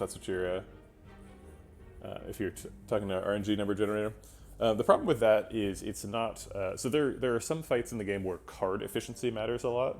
So the main ones are like Chosen, Time Lord, and the Heart, where like each card you play has some sort of significant downside. So if you're trying to like Bullet Time Snecko Eye, draw a bunch of cards, then like you can get punished in those kind of fights. Although you're right, like anything with Snecko Eye is really good, and Bullet Time is really good with Snecko Eye. So if you can end up doing that, you're in good shape. We need to kill him before he runs away, and we are immune next turn. So I don't think we can skip Poison Stab. Then let's double fun. Okay. Hopefully he's attacking. Nope. What a jerk. I guess it doesn't matter. Deadly Poison's great, but we've kind of got a plan. We've got a bottled accuracy, so I don't think we need Deadly Poison. Although we do have Burst. I think Burst is mainly for blocking here. Terror is pretty nice. I don't mind Terror at all.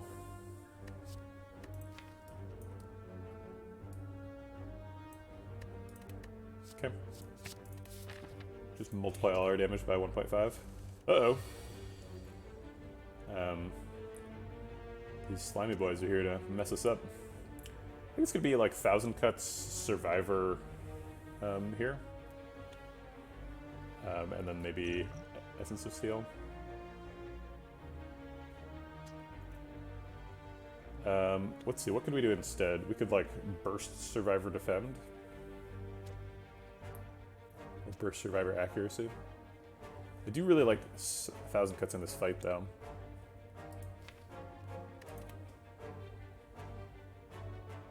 Alright, let's play 1,000 cuts. This also sets up Ink Bottle really nicely for next turn, which the other play did not.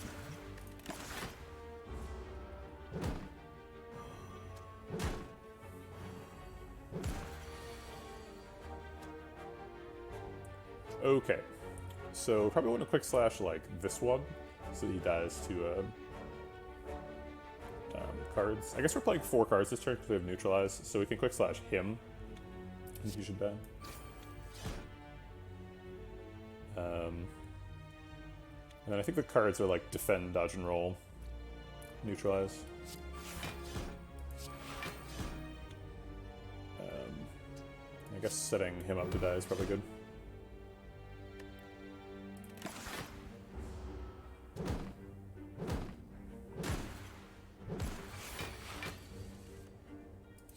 Okay, so now we play a lot of cards.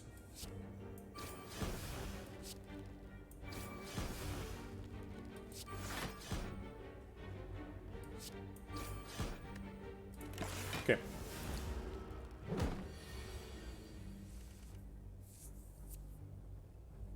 Yeah, Wraith form with Awakened One can be very stressful.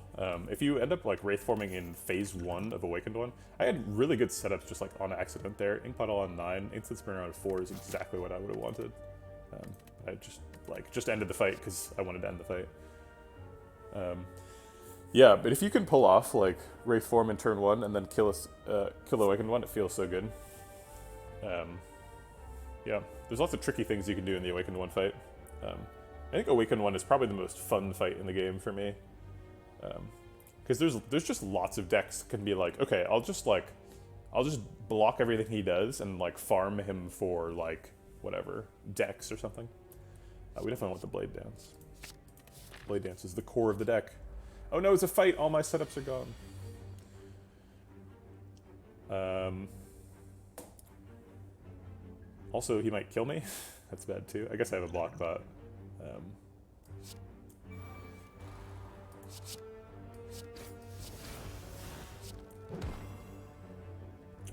Looks like we're using the defend instead of the block bot. I think we can get away with that.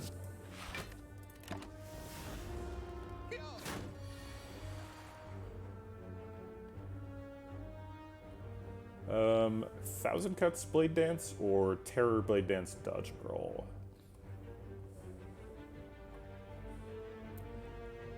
I think I like Terror Blade Dance Dodge and Roll.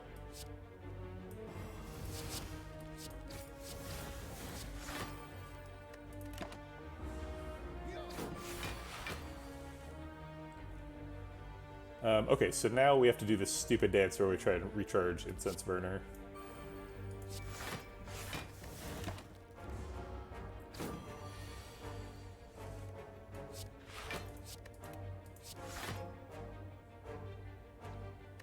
And we want it on 4, ideally. Or wait, no, we want it on 3, right? No, we want it on 4.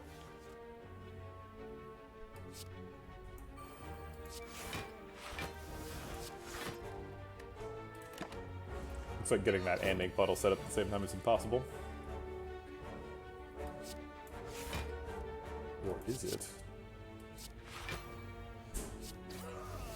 Ink bottle on 3 is not bad. I mean, it's pretty bad. Yeah, I managed to block his first form attacks, but not second. Second form was a race to see if my poison could kill him before Wraith form ended. Yeah. Yeah, that sounds fun. Okay. So Bouncing Floss is a good card. It seems like we don't need that. Seems like our damage is coming from other sources. So I think we just skip all this. Maybe Outmaneuver? I really wish there was a block card here. There's not. It seems like we need some health. We're at 3. Although we do have Incense Burner set up.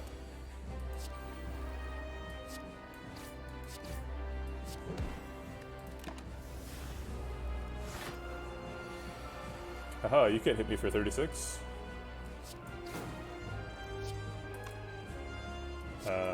Just defend, so that's a ink bottle for next turn. We don't really need to draw more cards right now.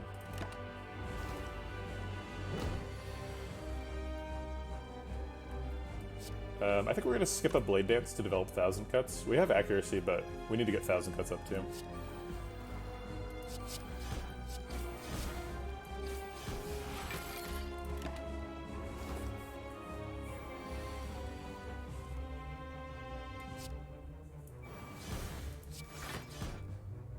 Okay, take 5. It's a race. I think it's just defend, survivor. Neutralize is not negative health, so I'll play it. It hurts him.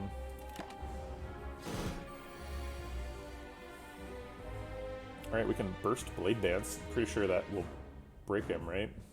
Burst, Blade Dance, Blade Dance. So it's like 6 Shivs, each of which do 9 damage. That's 54 damage. Yeah, that's plenty.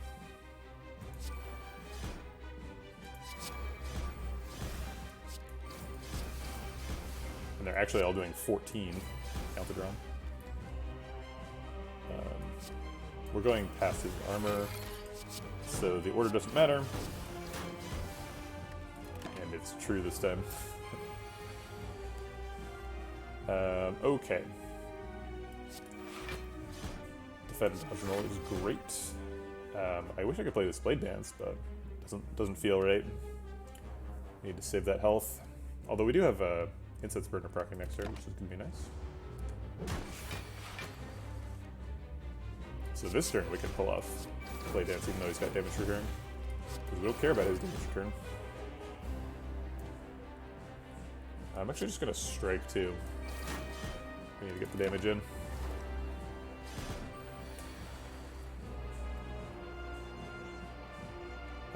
This turn looks rough. I guess maybe this is the block pot. Defend, defend, block pot. Okay, let's quick slash that first. Oh, we can burst a survivor, so we don't actually need the block pot.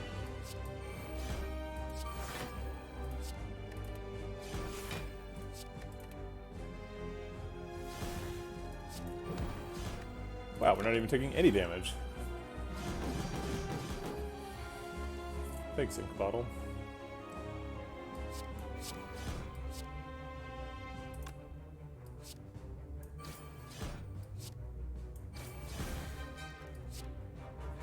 Oh crap, it's too much damage. Alright, well. Right, he's at 10, looks like we're winning. Hopefully. Yeah, this kills him. Neat. Okay, so we killed the Act 1 boss, and we actually did it with a poison deck this time. After Image is amazing. Glass Dive is pretty good too. There's a little bit of a concern here, because we have the bottled accuracy, and After Image is upgraded to become innate.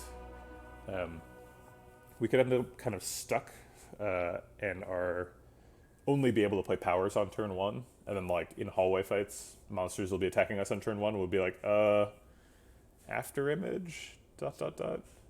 But it's way too good to pass up. So we'll just have to mitigate that with other cards or relics or whatever. Okay. Fusion Hammer is a little bit upsetting, because it's good, but then it means we can't ever upgrade After Image, most likely, or Thousand Cuts, or Burst, which all want upgrades really badly. We could take Philosopher's Stone. I would consider Philosopher's Stone extremely dangerous, especially against the Heart.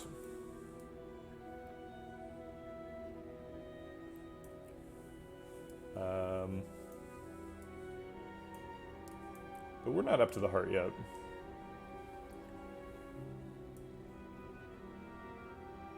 It sucks that, like, part of the reason that Shivs aren't good is already because of the Heart. So if we do something that's bad against the Heart, then, like, aren't we, like, destroying our chances of killing him?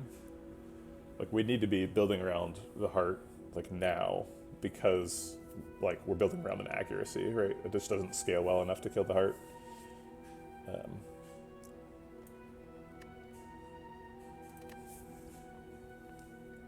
But I think maybe if we get, like, Wraith Forms and Intangibles and stuff, then we don't care about the Strength. And that's probably how we're going to be trying to block. Although we do have After Image, and, like, maybe we can weaken him. After Image plus weak, plus, like, some Dex and dodge and roll, you can get there. Block the Heart. Alright, let's go for it. We need the energy. Champ. Okay.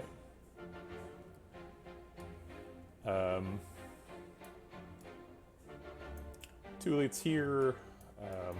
Get just 2 in the act. Those are the only 2. Could also get 2 going left. Yikes, that's a lot of fights. Let's look for question marks here. Act 2 question marks are pretty important. Looks like we can get 3 on this route.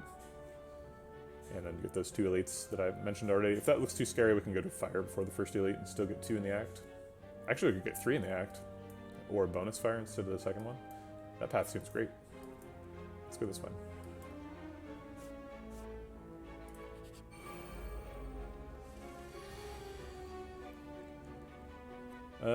Okay, so we have 4 energy now. But our enemies are hitting us a little bit harder. Let's start with Quick Slash. Let's see what we can draw. Well, Burst Terror is not particularly useful. So I guess we're going to Burst Defend. Accuracy, Burst Defend, and Neutralize.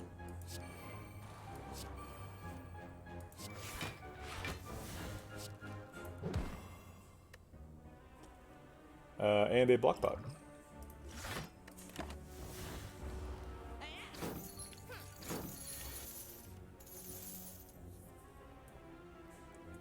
I guess After Image, Double Defend, and Bane is probably what's happening.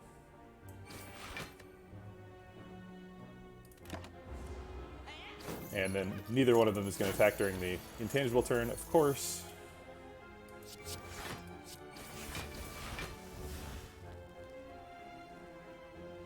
Max damage is 1,000 cuts poison step, so I guess we'll do that.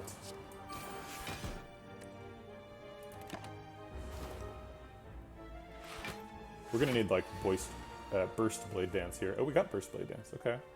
Well,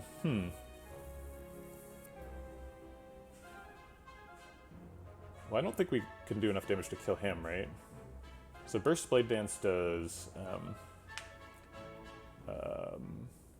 36 damage. And if it's terror, then they're each hitting for 13. 13 times 4 is 52.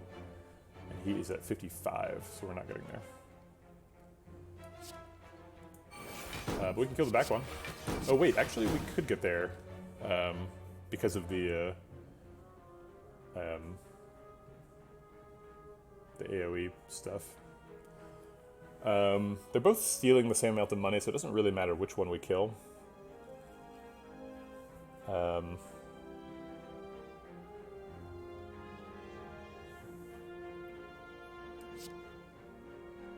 But it doesn't matter how many cards we play.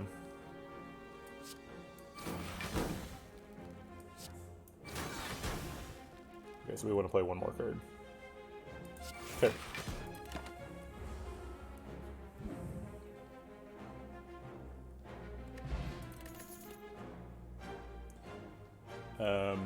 Reflect Slice? No. Slice is kind of good with After Image 1,000 cuts, but we don't need to go like super hard on that, right? Like we've got Shivs already for that. We want like Blade Dances or Cloak and Daggers. Instead of Slices. Reflex, we don't have any discard. We had a super discard synergistic run earlier, but it's not this one. Alright, we get to remove a card, I guess.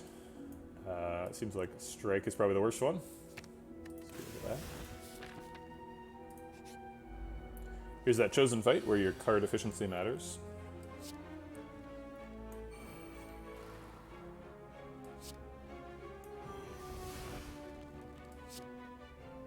Oops, I should have bursted the Terror. It doesn't have any practical value, but it would have played 2 extra cards for Ink Bottle instead of just playing 1.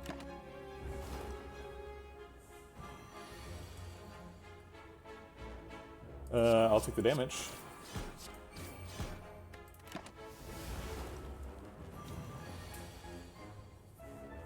Yikes.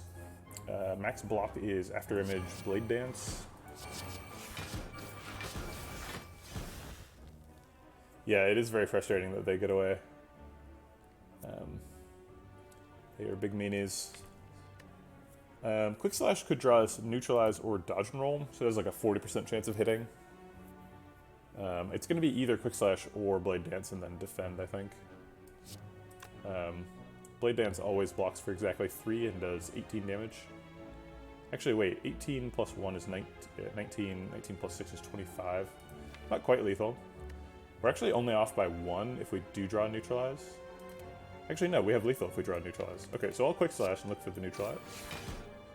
The dodge roll. Actually, this is lethal. Yeah, this is lethal. It's like way lethal too, because not only is he vulnerable, but we have what is this called? 1,000 cuts. Okay. Fear Potions is basically useless because we have Terror, but could be useful for removing artifact charges or something.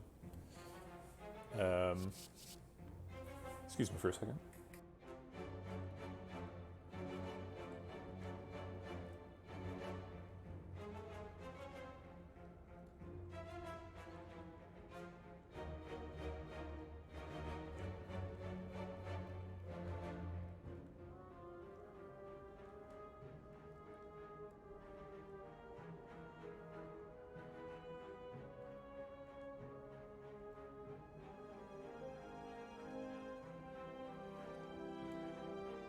Alright, I think we just skip all these. Prepared is kind of interesting from a After Image 1,000 cuts perspective, but no. Ooh, question mark turns into a fight. Drat. Survivor, dodge and roll are probably happening. I think it's going to be like terror accuracy.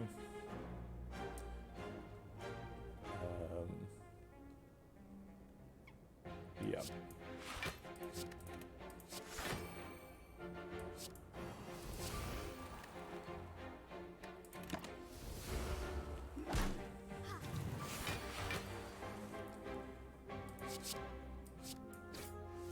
Should have quick slashed first because we could get 1,000 cuts, but that's fine.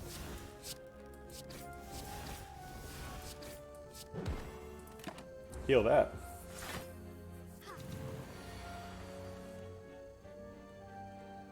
Poison Stab is lethal, so we'll just play the powers with it.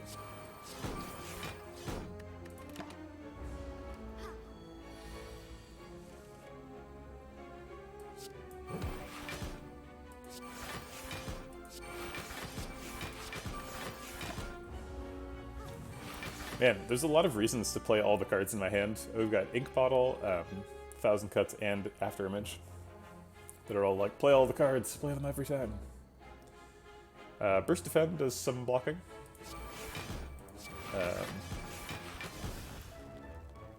And then I guess Poison Stab Bane does some good damage. Take 3. This is certainly lethal. Okay. Another Fear Pot. Fear not, Fear Pot. Backflip is really good. With the Afterimage 1,000 cutsy thing. Got a bunch of card draw. Play backflip and zero cost stuff. We need to get some decks for that to be super good, but I think picking backflip is pretty reasonable. Yeah, we don't need that. Ouch! Snake plant. What? What are you doing here? We don't have terror, so we'll go ahead and use the fear pot for this.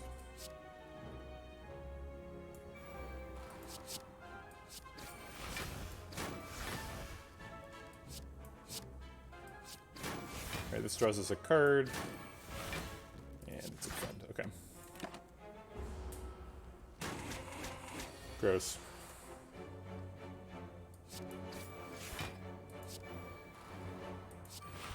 You're a mean plant, you know that, snake plant? You're mean.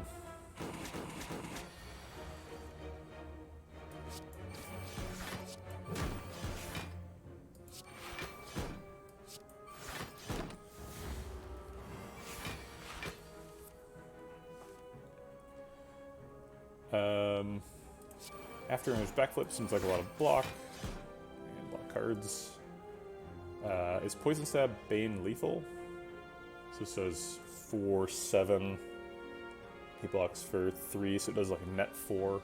This is for 10, so no. Oh wait, it is lethal with the 1,000 cuts. Right? Yeah, should be exactly lethal. Okay. Expertise is also card draw. We don't really have enough zero cost cards to support the really turboing with backflip and expertise. Slice is a zero cost card, technically. It doesn't say Shiv on it though. I wish that the name of Slice was like Hardened Shiv or something.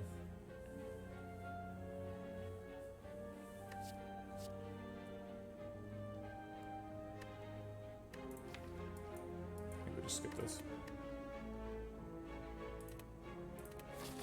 Alright, so this is a decision point. We're either going to do these 2 elites or we were going to rest before the first elite. Looks like we clearly need to rest before the first elite. And even then I'm not feeling super confident. You can't live your life dodging all the Act 2 elites, so let's give it a shot. Book of Stabbing. Not great. Not a good one for Philosopher's Stone. Let's play Afterimage first, and then Accuracy and Terror. And I guess Blade Dance versus Survivor. Let's see what the colorless pot is. Swift Strike.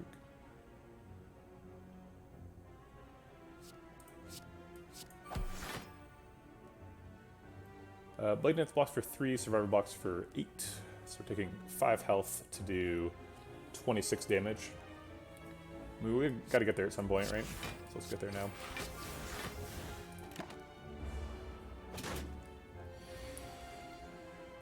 Okay, Neutralize does a lot of work here. Quick Slash could draw us Burst. No. Alright, I guess Double Defend and Poison Stab is probably a little rare. Take 3. Alright, we've got the big attack. Probably Burst, Dodge. I guess we're playing all the cards. It's just which one are we bursting. Dodge is probably the pick. Get some extra block next turn too.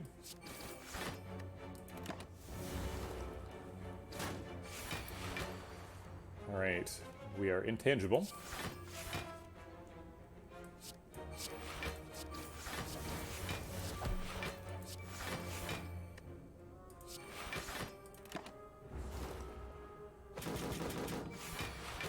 I don't think we have enough for this fight. We can survive. That's nice. Unfortunately, we're drawing a card at the end of the turn, but no way around it.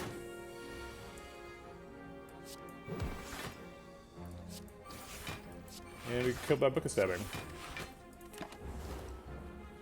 Yep.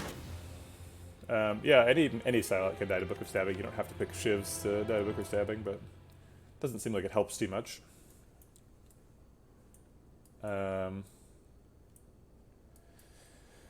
Yeah, I don't know how to get Shivs online by Act 2.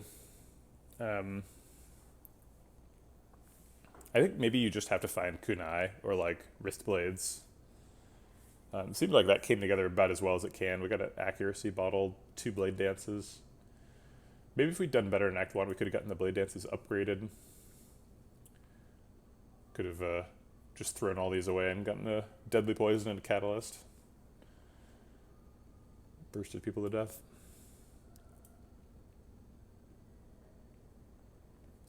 Yeah, it just doesn't feel like After Image blocks for enough, even with the all the Shivs and stuff. Just it doesn't do enough. Doesn't keep you alive. I guess we weren't like playing like 10 cards a turn, right? We were playing like 5 cards a turn.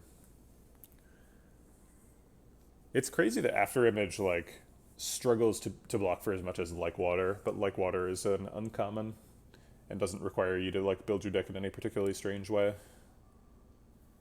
But After Image like is a rare and does require you to build it around it.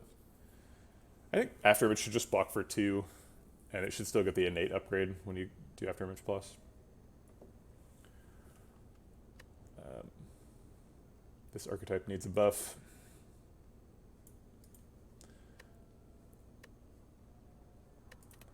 Alright, let's do another one.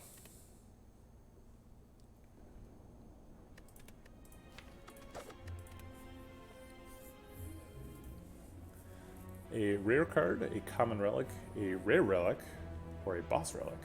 A lot of relics and cards thrown around here. The rare card could be... there's actually quite a few rare Shiv cards. So that could be nice. There's a random boss relic that's Shiv-centric, that's Wrist Blades. Are there any Shiv-centric rare relics? I think there aren't.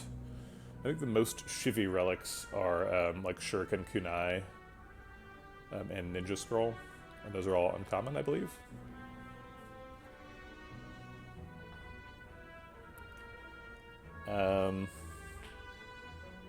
Is Gira rare? I think Gira is rare.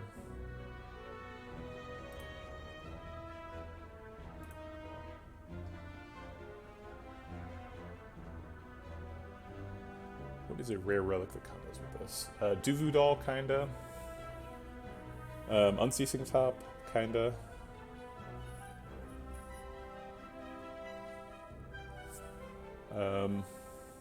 Yeah, I think that's it. Gira is rare. Ninja Scroll is uncommon. It's kind of weird that there's no Niao options that give you an uncommon relic.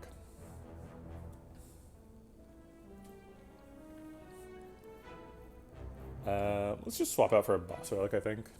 I guess I'll look at the path first. A lot of shops early.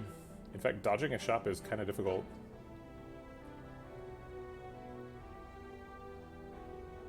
Yeah, the only way to dodge shop is this path, I think. But that is a pretty good path. It's got 3 fights on it, 2 question marks. It's generally what we're looking for. Okay, so let's do that and boss relic swap. 6 max XP for a random rare relic is pretty appealing, though. Actually, let's do that one. Ice cream, huh? Well, that's something. Ice cream on silent. Okay. So we're trying to be an ice cream Shiv deck? What does that even mean? I feel like if you're an ice cream deck on silent, you play skewer, not Shivs. And like malaise. Huh. So we're looking for like Chemical Axe. Okay. Neither one is attacking. Neat.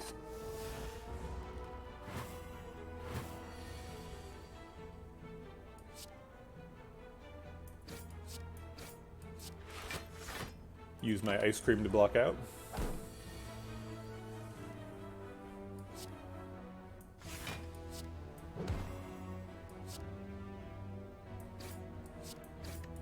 And set up for lethal. Okay. Floor 1 Cloak and Dagger, that's a Shiv card.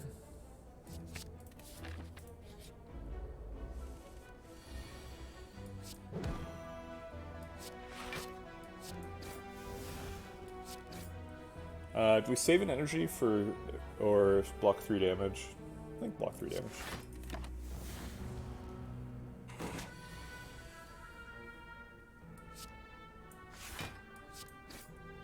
But I will take 2 to develop 6 damage.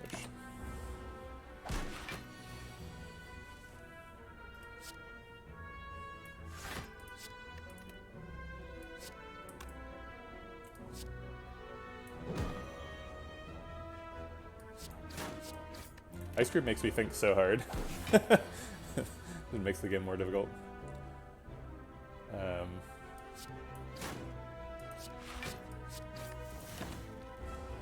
Get to save an energy there. Set up for lethal, hopefully. Yep. Cool. Dagger throws card. These are all good.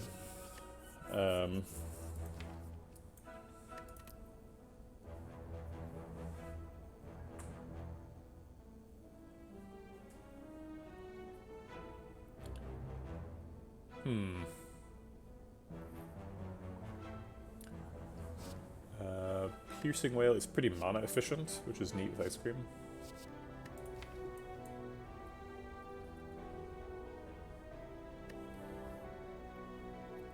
We have a Cloak and Dagger. What does that go with? Nothing really. Goes with Footwork. Sure, I'll take a Dagger through.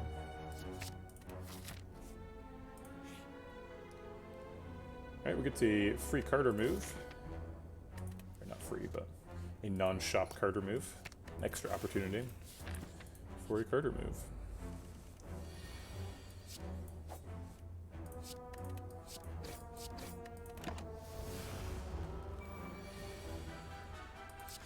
Excellent. Cloak and Dagger, good job. Blocking him out, doing damage. And winning the fight. Wow. This fight dedicated to Cloak and Dagger. There's Blade Dance. Doppelganger doesn't do anything insane with ice cream, right? Yeah, if you get Chemical X, maybe it does, but not really. So yeah, let's take Blade Dance. Okay, we got some Shivs. Face Trader, is that ever correct? There's no shop coming up. We might go to this shop eventually.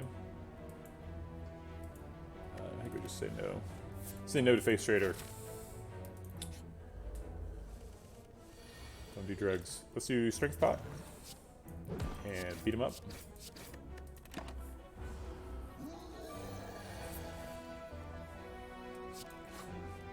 Cloak and Dagger and Blade Dance are not particularly good in this fight.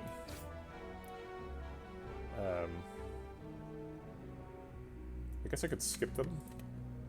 Look for 4 attacks next turn. I actually can't draw 4 attacks next turn because I can only draw 3 cards. Okay. If I Blade Dance, those do 6 damage each, so we do 12, putting him down to 26. Can I ever get 3 cards that do 26 damage next turn? Yes. Blade Dance, Dagger Throw Strike, does it? Doesn't seem super likely, though.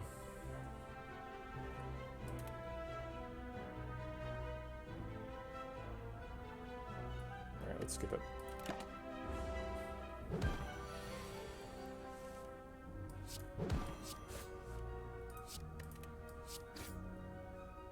Yep, wouldn't have got there. Alright, so we'll try and kill him next turn. And succeed. Great. 4 Calcum. Okay. Second shot at a deadly poison. First shot at a sucker punch. We have 3 damage commons already. It's kind of generally a good place to stop. Pick up a dodge and roll.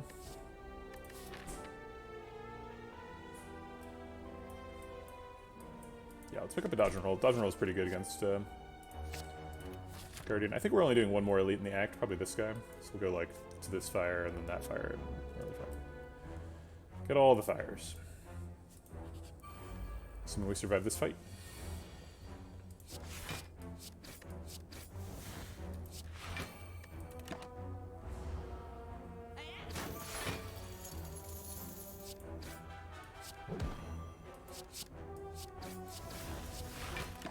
Alright, please attack again.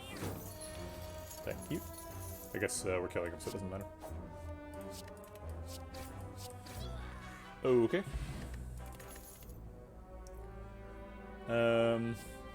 Bouncing Flask looks pretty good.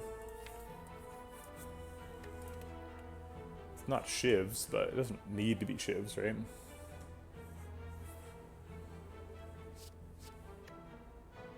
Let's see. So our next elite can't be Gremlin Knob, so it's either Sentries or Lagavulin. Bouncing Flask is excellent against Lagavulin. Maybe if we take Bouncing Flask, we can take an elite now and then rest after, instead of like rest upgrade.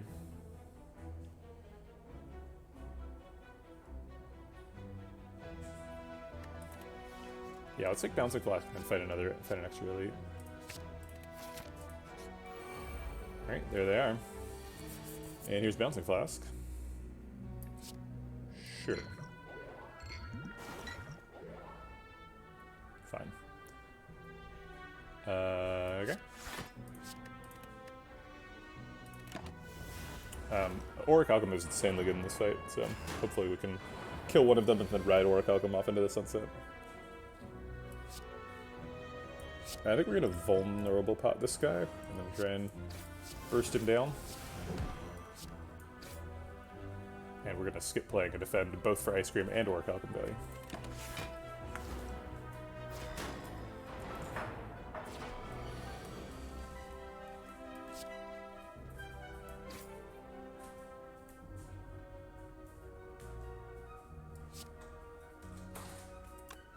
Dodge and roll with Auric Alchem is kind of gross.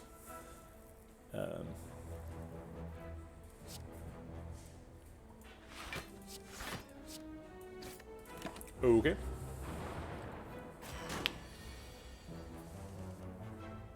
Defend is negative block, so we won't play that.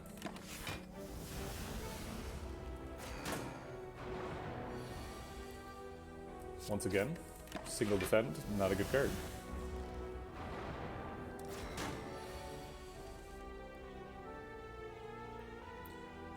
Let's neutralize on this guy, both for the damage and to remove the last artifact charge.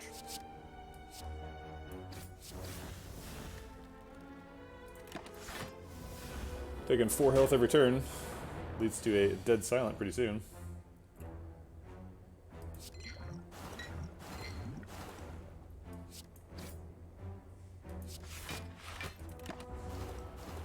Okay, we'll get next turn off, so we get to try and damage him.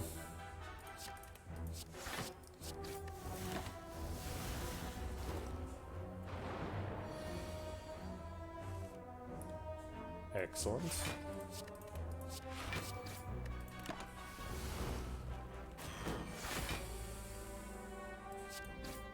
Alright, just need one more strike. Come on. I guess we can't die this turn, so it's not a big deal. Okay.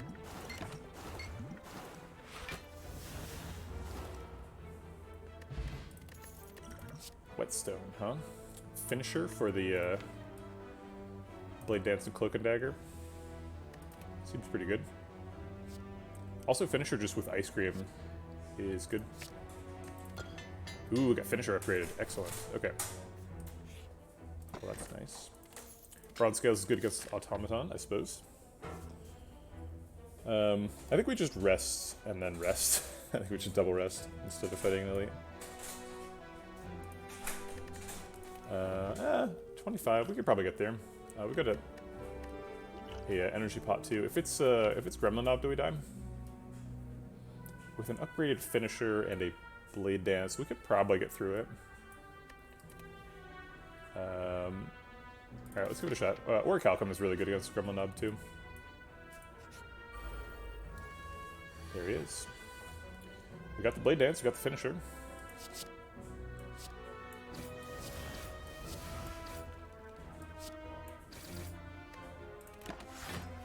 Alright.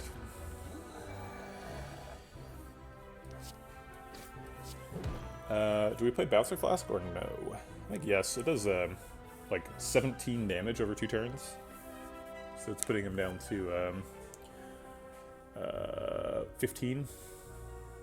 Wait, that's not right. 25. Yeah, we can do 25 damage next turn probably.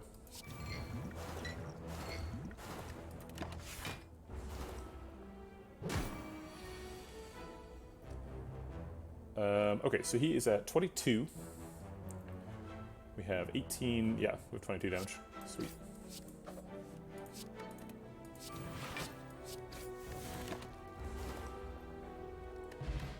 Okay, that worked out well. We actually gained health on that fight with the strawberry. Okay. I don't think we want any of these. Prepared is kind of good with Ice Cream. Helps you dig towards your X cost thing.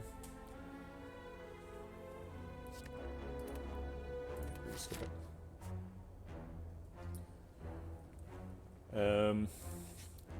Let's get an upgrade here. Actually, no. Let's get the upgrade here. Let's rest here and then go to the shop and maybe buy something and then maybe upgrade that thing we buy.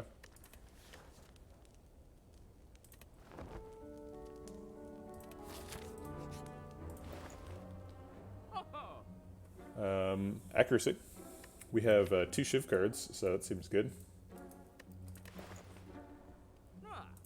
Also, we're forcing Shivs. That's the whole theme of the day. Duh. Of course, accuracy is good. And then we card remove. We can card remove and potion. Seems good. Is trip good? What do we think about trip?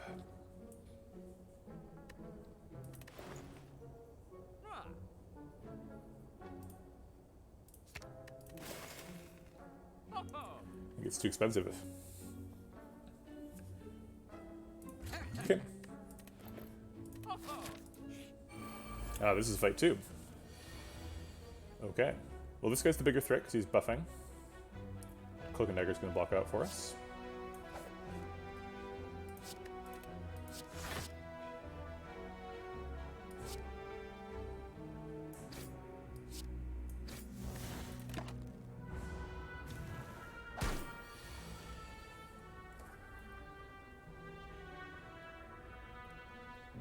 We could double defend and neutralize. If we do that, we block for 10. We reduce his damage down to...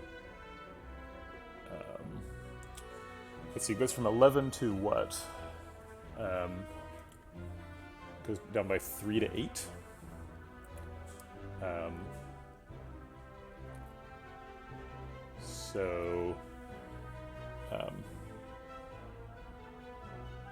8 plus 6 is 14. I guess we'd rather just kill him.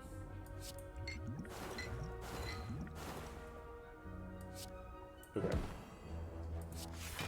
And then he's going to go up to 9, so we're taking 4.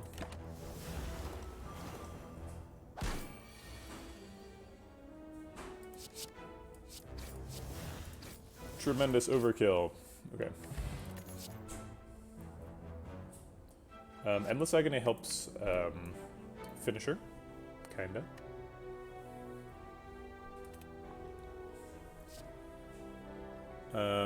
Oh yeah, did I forget about Orc Alchemy? I totally did. I took an extra damage there because I defended. You're right. Predator helps us draw finisher more often.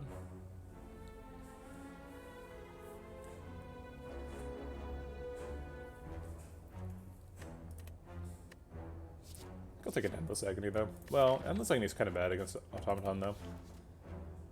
That's okay, I can just play them the first time I see them. Nah. I think it's Predator or Skip. And maybe it's Skip.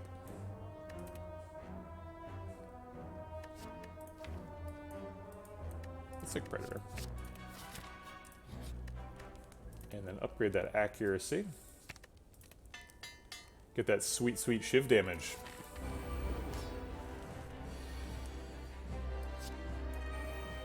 Okay. I'll strike over Dagger Throw. I don't want to draw Finisher. Actually, if I draw Finisher, I'll just Energy Pot it. That's fine. Okay. Maybe I Energy Pot out the Predator now. We could split him on turn 1.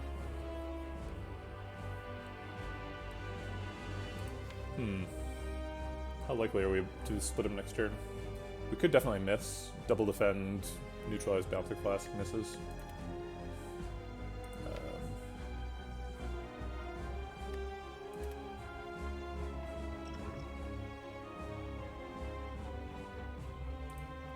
Okay, fine.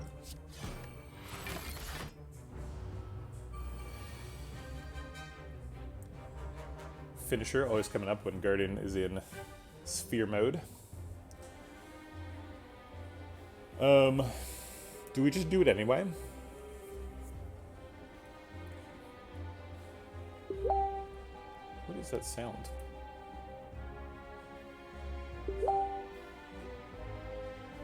Oh, it's a Facebook message. But why Facebook? Why?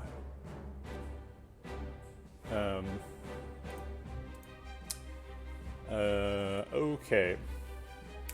So, in a world where we Finisher, we could, like, strike, neutralize, Liquid Memories, a Blade Dance, play both the halves of Blade Dance, and then Finisher. So we'd get Finisher on 5 attacks. We would take 6 attacks plus the Blade Dance. Oh wait, no, just 6 attacks worth of damage. So that's 24 damage, plus the 10 because we're not blocking at all. So we take 34 damage. We wouldn't die. Finisher would hit him for 40-ish. I don't see any reason why that's a good idea. Okay. So then it's probably like double defend, dodge and roll, neutralize.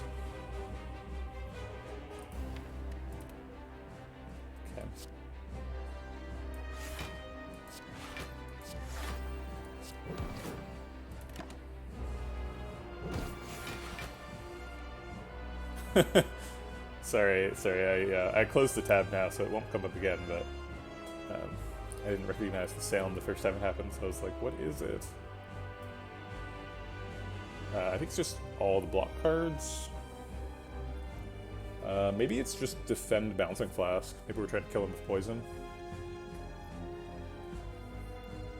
So we block for 9 and take 7. Yeah, that seems good. We could even Liquid Memories and play Bouncing Flask again, if that's going to be the plan.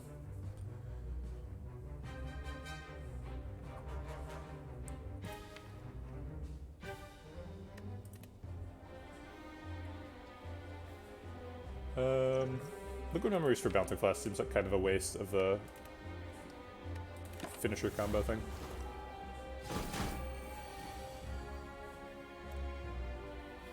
Alright, let's see if we can break him this turn. Doesn't look like. We have accuracy, so this does 18. 18 plus 8 is 26, plus the 9 from the Bouncing Flask is 35, so then the strike would be lethal. Okay, so we will go ahead and look at Memories of the Bouncing Flask now.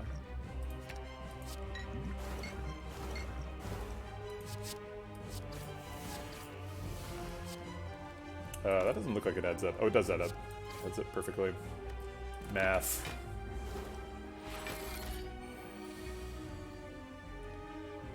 Stupid finisher.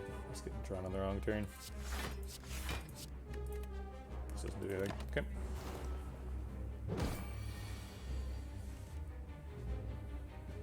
Well, now we don't have any block at all. Neutralize blocks. We have Orc Alchem coming. He's hitting us for 16.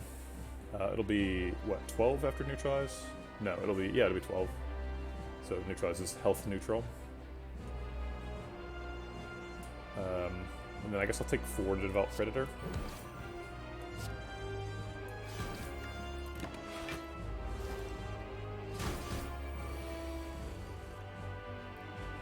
Alright, so he's taking 14, he breaks at 60, so we'd need to do 46 damage to split him. I don't think we can do 46, so let's just defend a bunch.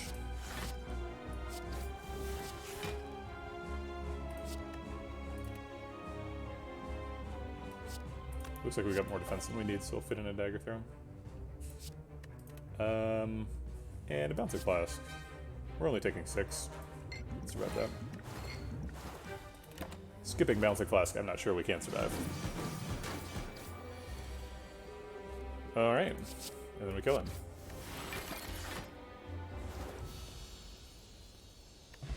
We got through Act 1, we got a bunch of Shivs. Seems good. Adrenaline and Nightmare both seem like excellent Shiv cards. I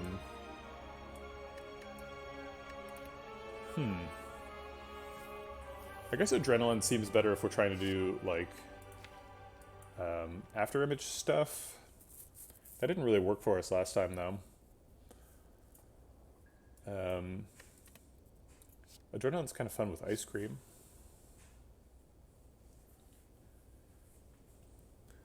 But Nightmare's also really good with Ice Cream, right?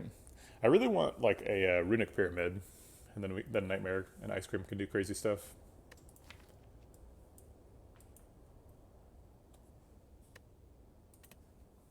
Okay, let's pick Nightmare and Hope. Ooh, Wristblade. There we go. Alright, it's not Runic Pyramid, but Wristblade's gotta be good, right?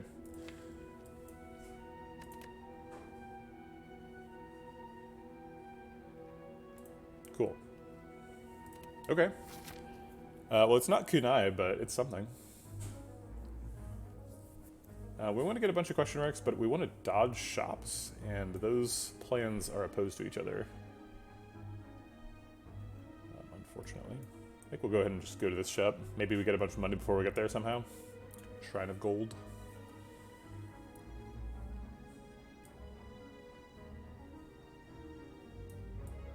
Wow, so many elites. There's 4 elites over here on the right.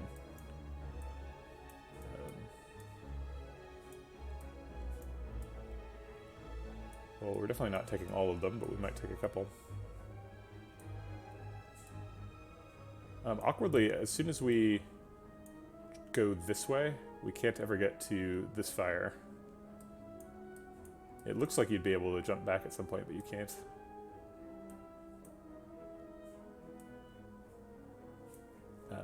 Getting to this fire seems nice, because then we get to Fire Elite. But we can't fight this Elite and still get there. I guess we could do it with this Elite, so we get these 2 question marks in that shop, as opposed to these 2 question marks in that shop. But then one of the question marks is after the shop, so if it is Shrine of Gold, we don't get it until the shop's already gone. This path is better, though. It's got more question marks here, and stupid extra shop later. but then a fire. I guess this path has an extra fire too.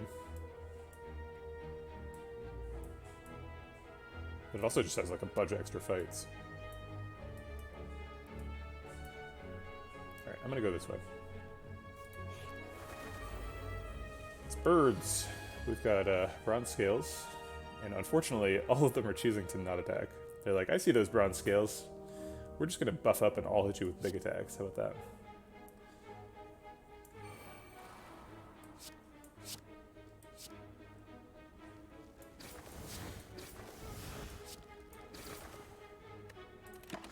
Okay.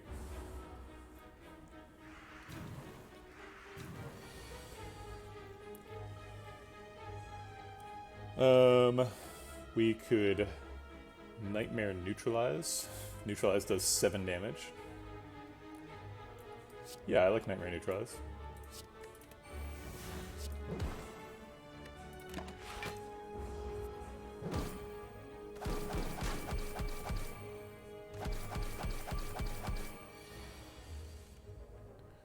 Okay, so we can use the neutralizers to knock somebody down and give them a lot of weak in the process. Let's do that to you. Oh, he's still up because it's Ascension 20.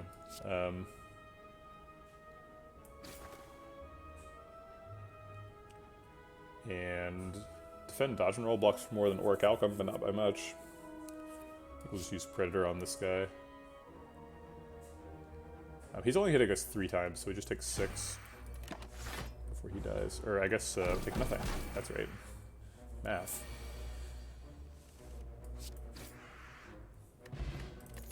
Okay. Dagger Spray would be good in the fight I just finished. I have to imagine Cloak and Dagger is going to be good with the accuracy and wrist blades combo. Seems like we're looking for more cards like that.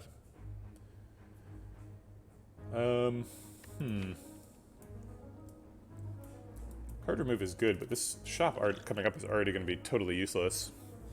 Yeah, we're forcing Shivs today. That's the theme. We're just trying to see if we can kill the heart with a Shiv deck, because I think I've never done it. I think I've like killed the heart with a deck that had a Shiv in it, but it wasn't like a Shiv deck. I've definitely killed him with a kunai scaling deck. But I think it was like a kunai scaling deck that also had like apparitions and wraith forms.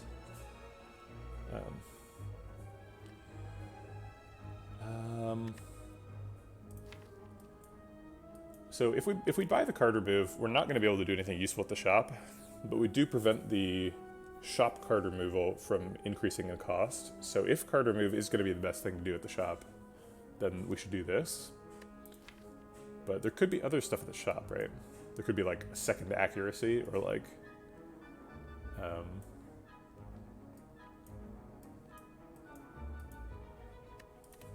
like a bullet time or something. Well-laid plans.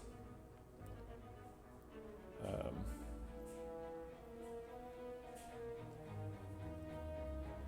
think it's pretty likely that this is the best thing at the shop.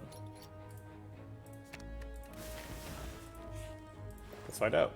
Oh, there was a kunai, but we wouldn't have been able to afford it anyway. Damn it, kunai. Yeah, we could have had infinite blades. Infinite blades is, I guess, decent. I also forgot, apparently, that I used a card remove earlier, so this would have actually been much more expensive. Was Infinite Blades better than card remove? I'd say probably. I think Infinite Blades is pretty good with accuracy and wrist blades. Oh well.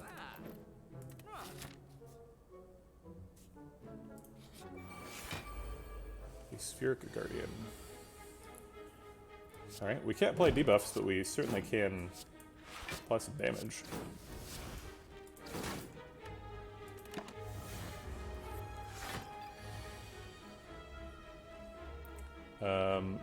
Is Bouncing Flask lethal?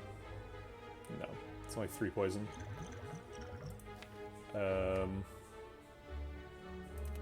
We should use one of these potions. I think I want to save this Smoke Bomb for escaping an elite fight. So let's use Distilled Chaos now and see if it gets us anything useful.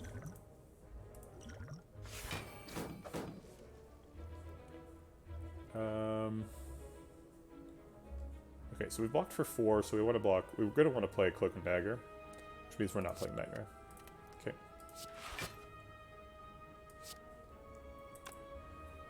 I guess we could play Accuracy, Shiv, Defend.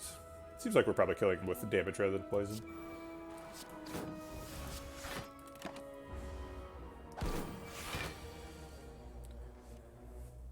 Is this lethal?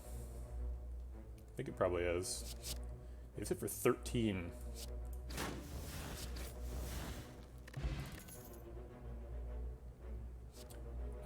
Concentrate with Ice Cream is interesting.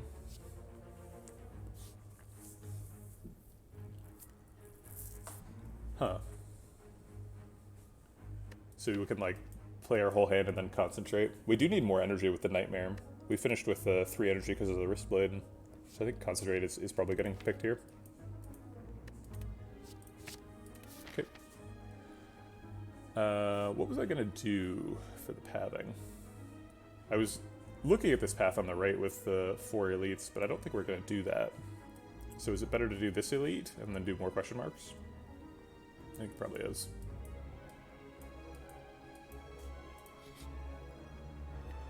Give you Writhe. Writhe is not that bad.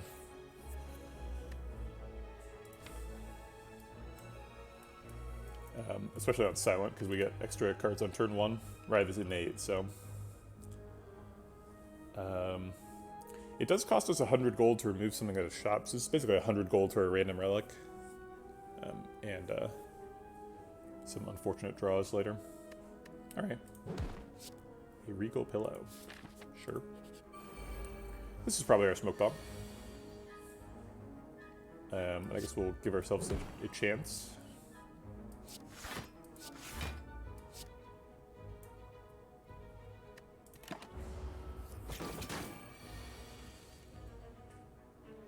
We need to block for 21, we can block for 12, 16, 21, okay.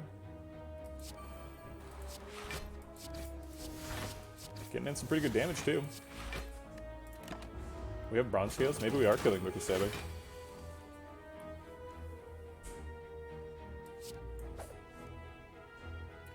Blade Dance into Finisher with Survivor Defend to block. So we block for 13 plus the 4, so we block for 17, take 7. So this is the turn when we have to decide. Oh wait, we can't do all that, that's too much energy.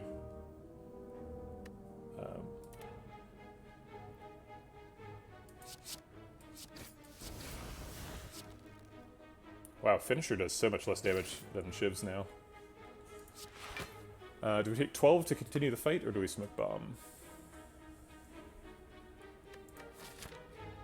2 more question marks, and a shop, and a fight, and then a fire.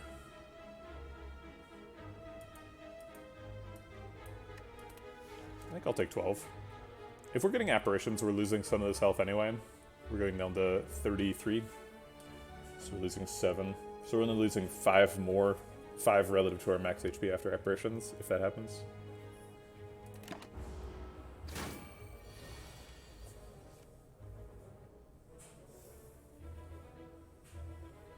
Excuse me.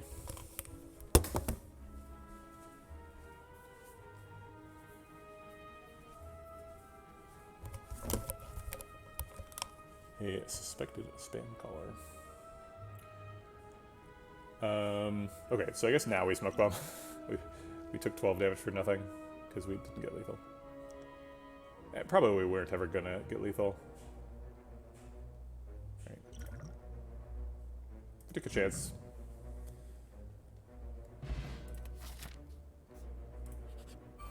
Uh-oh. This fight could kill us for sure.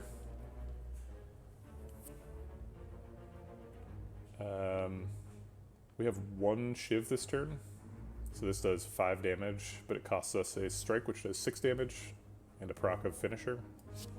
Guess I'll Dagger Throw and see what we get. That's always happening. So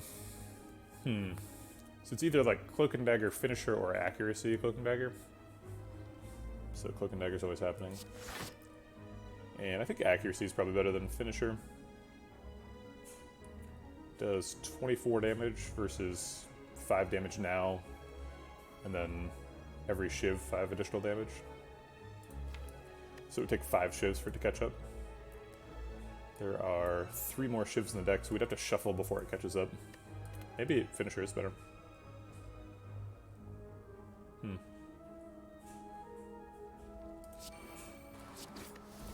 Give it a shot. 2-mana Nightmare. I like that. We're gonna copy the Shiv.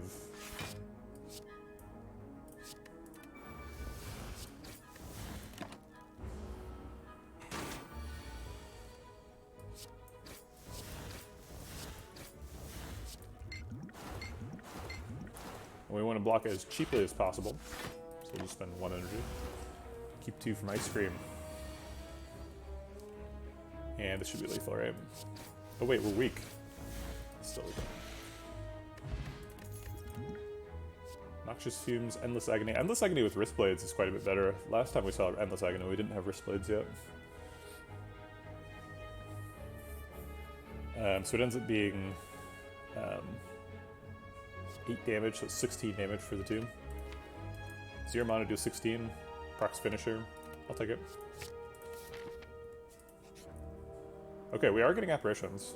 I think that's probably worth it. Costs us no current HP.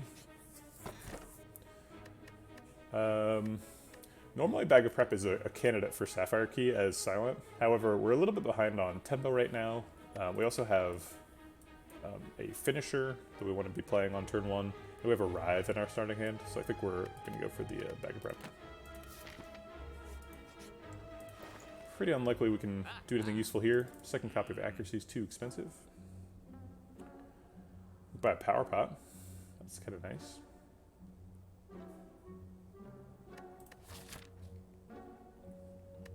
Alright, let's buy a Power Pot. And try to survive this fight. Uh-oh. Triple Cultists. Coming in hot. We could Nightmare our Accuracy. It seems wrong. Neutralize Strike Finishers here too. We could Nightmare the Neutralize. We did that previously. It worked pretty well.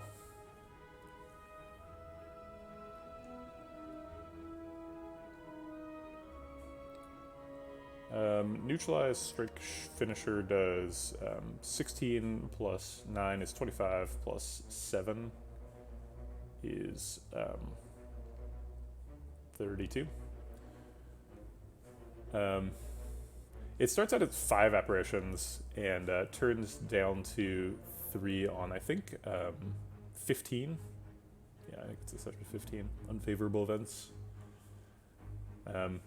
Yeah, it's crazy because Apparitions continues to be one of the best events in the game, even at Ascension 20, when it only gives you 3. It's really insane when you go back down and you're like, oh my god, I got 5 of them? What?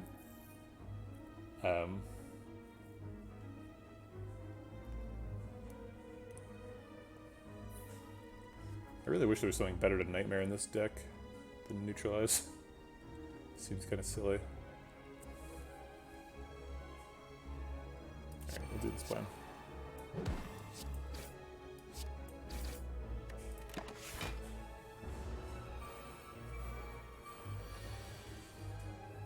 Apparition's very welcome here.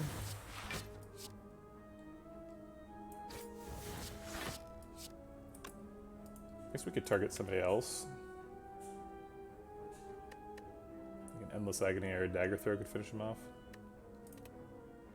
Now let's just make sure. I guess he could have died to Thorns as well. I didn't think about that.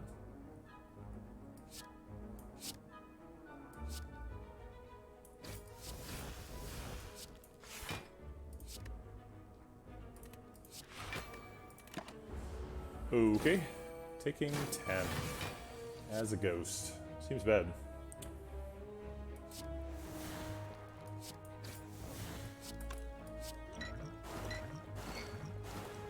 Okay, so he's dying already next turn. Okay.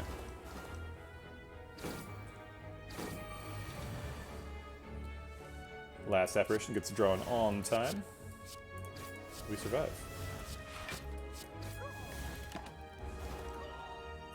A little bit close.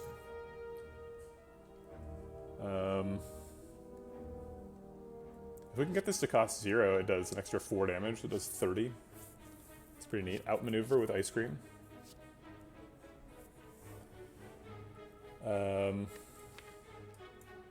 The deck is pretty expensive with the Nightmares, so I think I will add Outmaneuver. And then Pray We Survive. It is really nice to Apparition Regal Pillow, because Regal Pillow is healing us for half of our health, basically. Half our max HP. We could Nightmare an Apparition, but then we wouldn't be able to play the Apparition.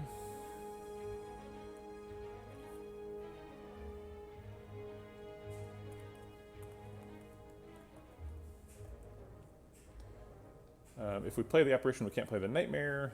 Then we're playing like Apparition Blade Dance Finisher or something.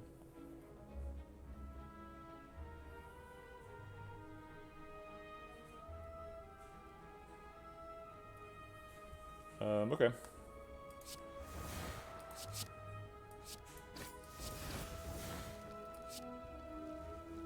Maybe Cloak and Dagger is better than Finisher here.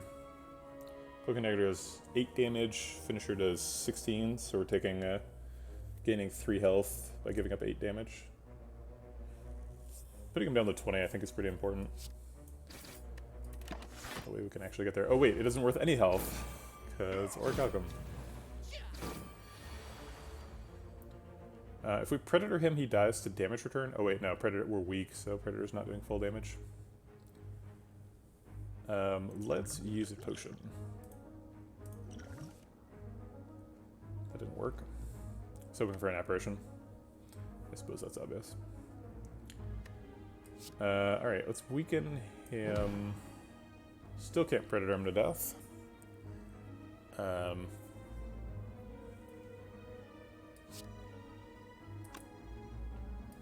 Survivor's always getting played.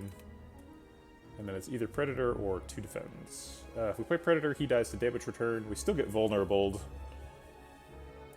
But we probably draw an Apparition. And at least we don't get netted. We take 13, 19 damage. Go to 11.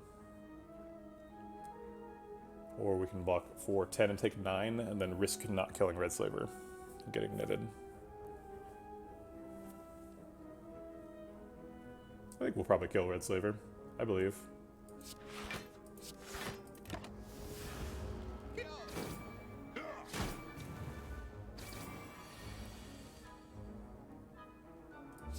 Okay, Apparition's great here. I guess we're definitely not killing him, but he's still he's not staying alive either. Oh shit. I shouldn't do that. Should outmaneuver, concentrate, get a bunch of energy next turn. Okay, so this turn what we decided to do was Apparition Blade Dance Finisher.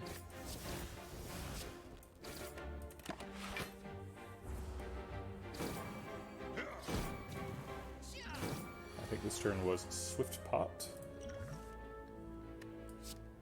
And then neutralize, Survivor Double Defend.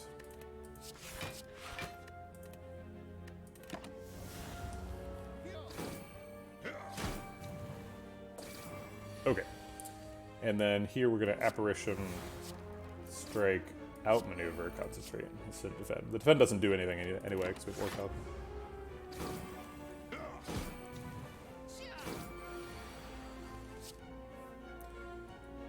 Okay.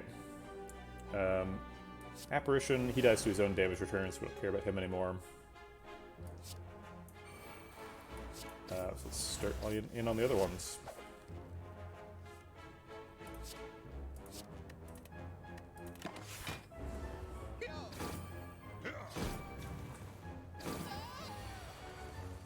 Oh wait, we could have done... If we'd done 2 damage to him, we would have prevented becoming vulnerable and dying.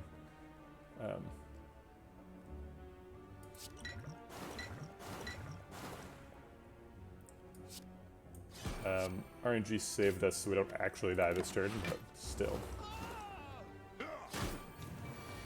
Take a bunch of unnecessary damage. Do we get lethal? No.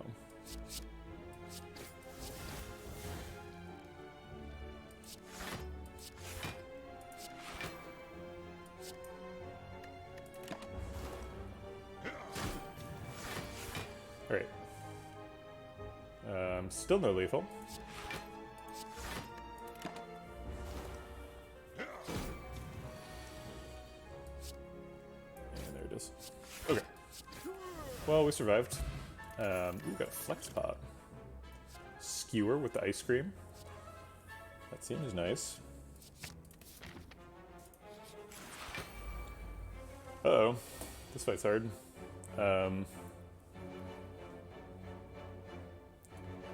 Are we just dead this turn? We want to neutralize on him. We would like that to go through armor, ideally. So let's go ahead and dagger throw him first.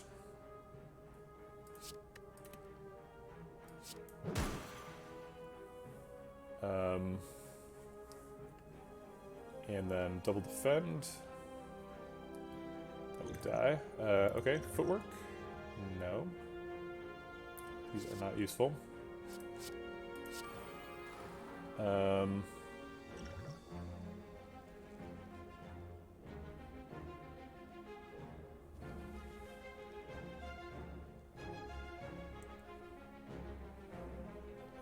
Yeah, we're dead. Oh wait, we can do 16, 26 damage. Almost enough to kill Fungi Beast.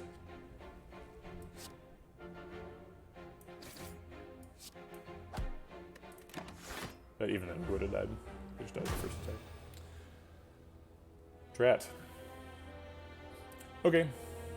It's gonna be the stream for today. Yeah, Shiv decks are hard to do. I don't know what the solution is. Seems like we got pretty close there to doing like some energy manipulation nightmare stuff. But we really needed like Runic Pyramid to make that work. We need to like set up a bunch of stuff. Second accuracy could have saved us maybe. We also didn't in any of the runs find kunai, which seems like a really big deal. I mean, I guess we found it in this run, but it was too expensive for us to buy. I feel like this run kind of died to Act 2 pathing. We ended up going through like 3 stores. We went to a store here, and then there was like a question mark store, and then we went to another store. And just like didn't get anything good. We did get Apparition, so I can't complain too much, but...